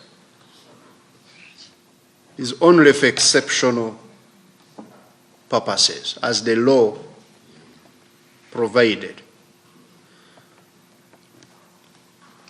Rule number 3, zero tolerance for domestic arrears. Rule number 4, no ready project, no budget. And rule number 5, no wage provision, no recruitment. Violation of these rules will attract severe sanctions as set out in the Budget Discipline and Accountability Charter. And these measures will restore budget credibility, improve payroll accuracy, prevent new arrears, and restrict supplementary budgets to genuine, unforeseen needs, not poor planning.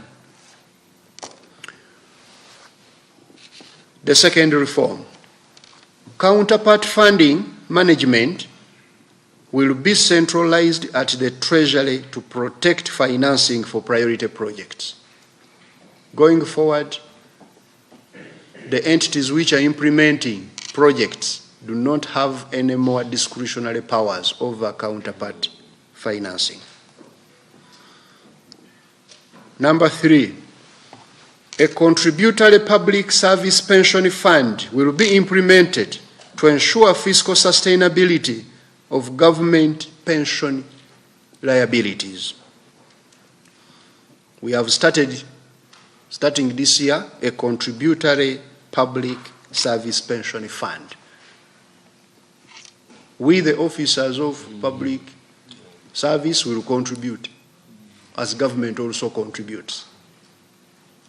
It's a mirror image of NSSF going forward. Number 4, state-funded celebrations on public holidays will be eliminated. Holidays will be observed without official ceremonies except for religious holidays, as per the President's guidance. All other Big days you have been celebrating, we will now go to State House. The president will address the country from there and we watch on TV. And we save money to put in other important things. Number 5, anti-corruption measures through procurement reform and digitization, but also strengthening electronic government procurement and also review of procurement laws and guidelines is going to be implemented. Beginning this year, we are going to enroll all government entities on electronic government procurement system. There have been about 36 entities. Beginning this month, another 100 is going to be added, and then we go on cumulatively adding until all government entities on that system. But also we are going to review the procurement laws and guidelines to reduce lead time and all of those pockets of corruption. And number 6, governance, oversight, and performance of state-owned enterprises is going to be reinforced. Governance, oversight, and performance of state-owned enterprises is going to be reviewed and reinforced. I now come to the open budget survey. As you are informed already today, we launch the open budget survey of 2025 results, which assess our progress on budget transparency and accountability, but also identify areas for improvement. Since introducing our budget transparency initiative in 2013, Uganda has significantly expanded public access to budget information, as well as citizen participation through the budget website, a toll-free budget, call center, regular citizens' budget guides, and national budget month activities with our budget transparency initiative partners. That's why the budget is improving. That's why you are able to identify weaknesses in the budget, and you give us feedback, and we respond with these reforms we are announcing because of this initiative. Special thanks go to the International Budget Partnership, Uganda Debt Network, and UNICEF for facilitating the open budget survey, but of course our partners we are always struggling with, CS-BAG, Accord, Siatini, and others. Thank you very much. I now conclude. I would like to emphasize the following. Every shilling released this quarter and going forward is intended to accelerate growth while preserving fiscal discipline. The government will prioritize investments that unlock private sector growth and strengthen longer-term competitiveness. I really want to emphasize that the money of the taxpayers of Uganda is increasingly going to facilitating Ugandans to create wealth. That national budget is about wealth creation and enabling wealth creation. Cham-cham out of the budget. Public expenditure management will be strengthened to maximize value for money and improve service delivery. Expenditure execution will be aligned with available financing to safeguard macroeconomic stability, but also remain consistent with approved fiscal framework. As I usually say, in Uganda, we don't spend money we don't have. If we have less cash, we shall release less cash. If we get more, we shall release more. That's how we manage to stay afloat, the macroeconomy to remain stable, the inflation to remain low, the shilling to stabilize and remain strong, but also for government to perform its functions. Reforms to improve The ease of doing business and attract domestic and foreign investment will continue to be implemented. The government remains committed to transparency and will provide regular updates on economic performance and budget implementation. The reason you have lively debates about our budget is because we give you all the information. I wish, therefore, to assure Ugandans that the economy of Uganda remains stable and resilient despite recent geopolitical shocks. With continued stakeholder cooperation, we will meet our economic objectives, but also strengthen the foundation for sustained growth and prosperity. I thank you, the press, as well as the civil society, for supporting our budget transparency initiatives. But for the details, for all Ugandans, you can visit our website. We have a website for the budget, www.budget.finance.go.ug. There are so many dots. www.budget.finance.go.ug. If they are disturbing you, you just put in Google, budget, Uganda, to take you there. You can also call a toll-free line, 0800-229-229. I now wish to invite the partners, and in this case, I want to invite the ED of Uganda Debt Network to come and make a statement on the budget, open budget survey 2025. And then after that, we shall get reactions, and then we launch that survey. You are welcome, ED. Thank you.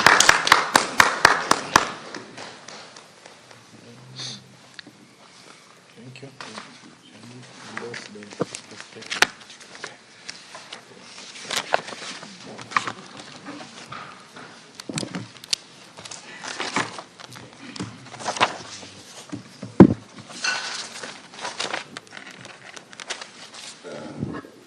Thank you, Mr. PSPC, Jonathan Robbie.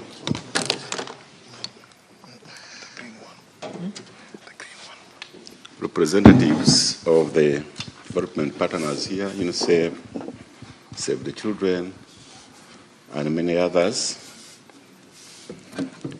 If there are any members of parliament represented here,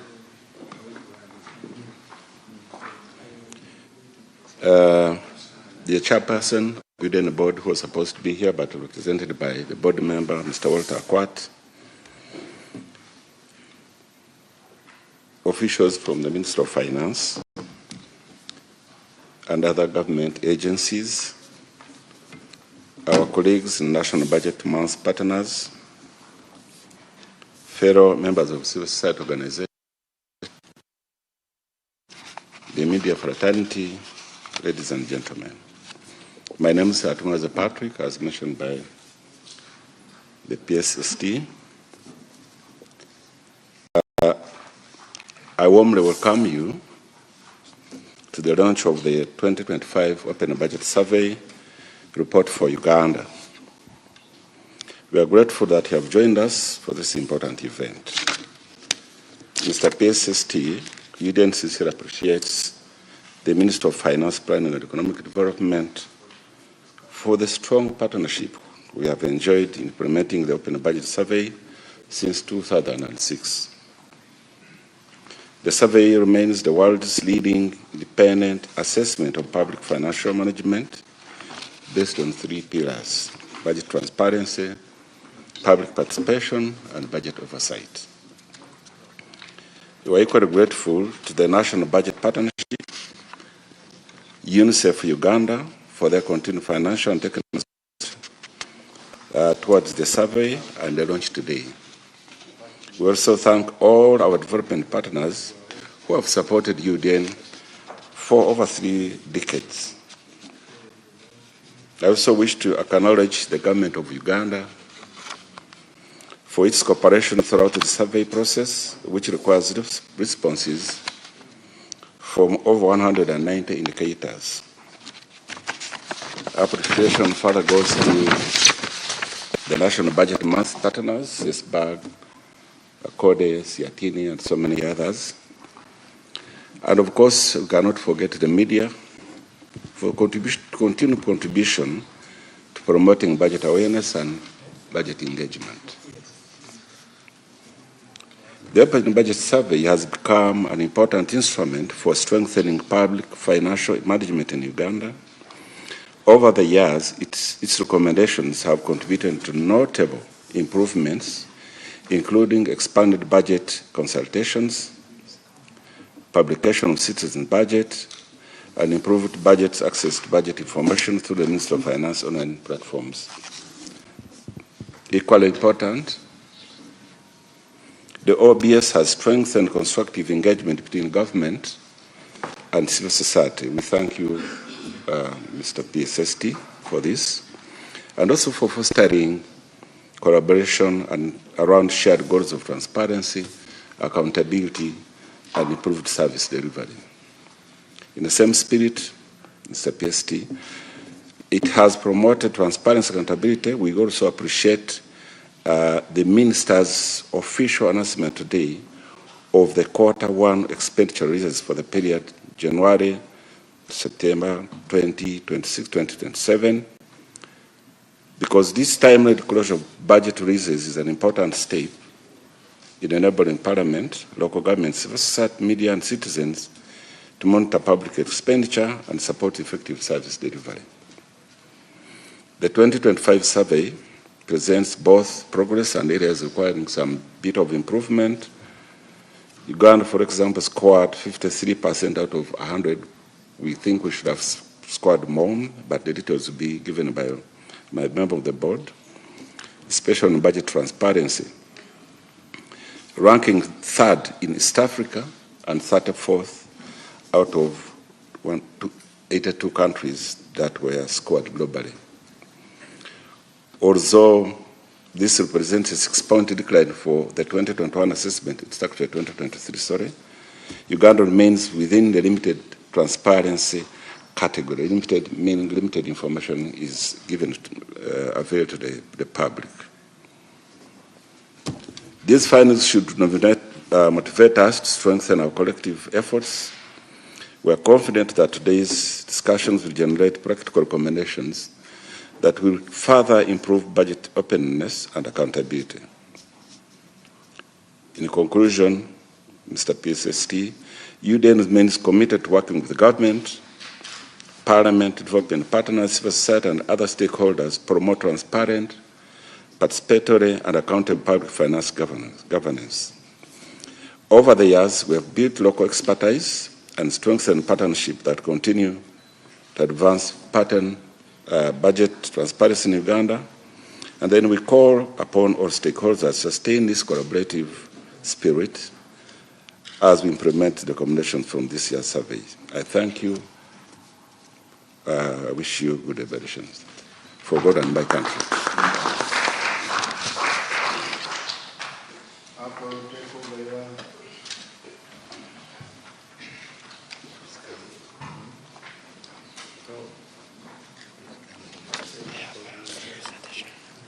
Thank you very much, Uganda Network, for that presentation on the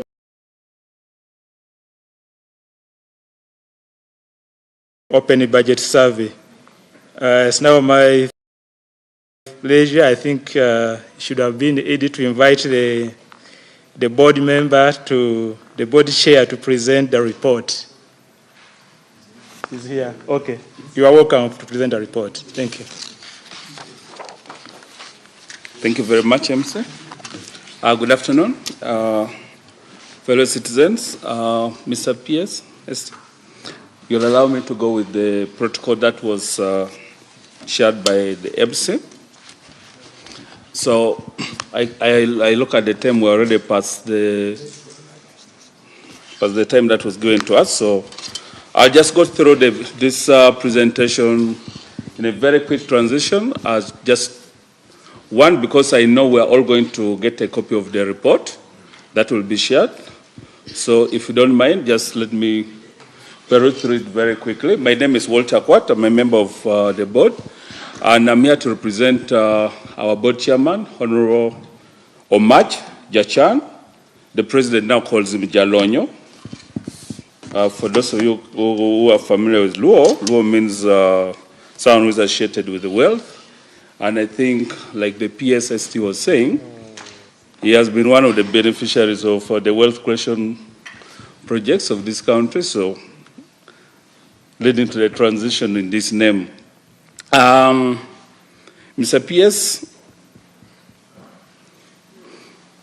as Edie mentioned, first of all, we appreciate the partnership that we have been enjoying with the ministry and the rest of the partners, because this kind of initiatives that we are doing would not be possible if there was closed space from the ministry, so we want to applaud you for that.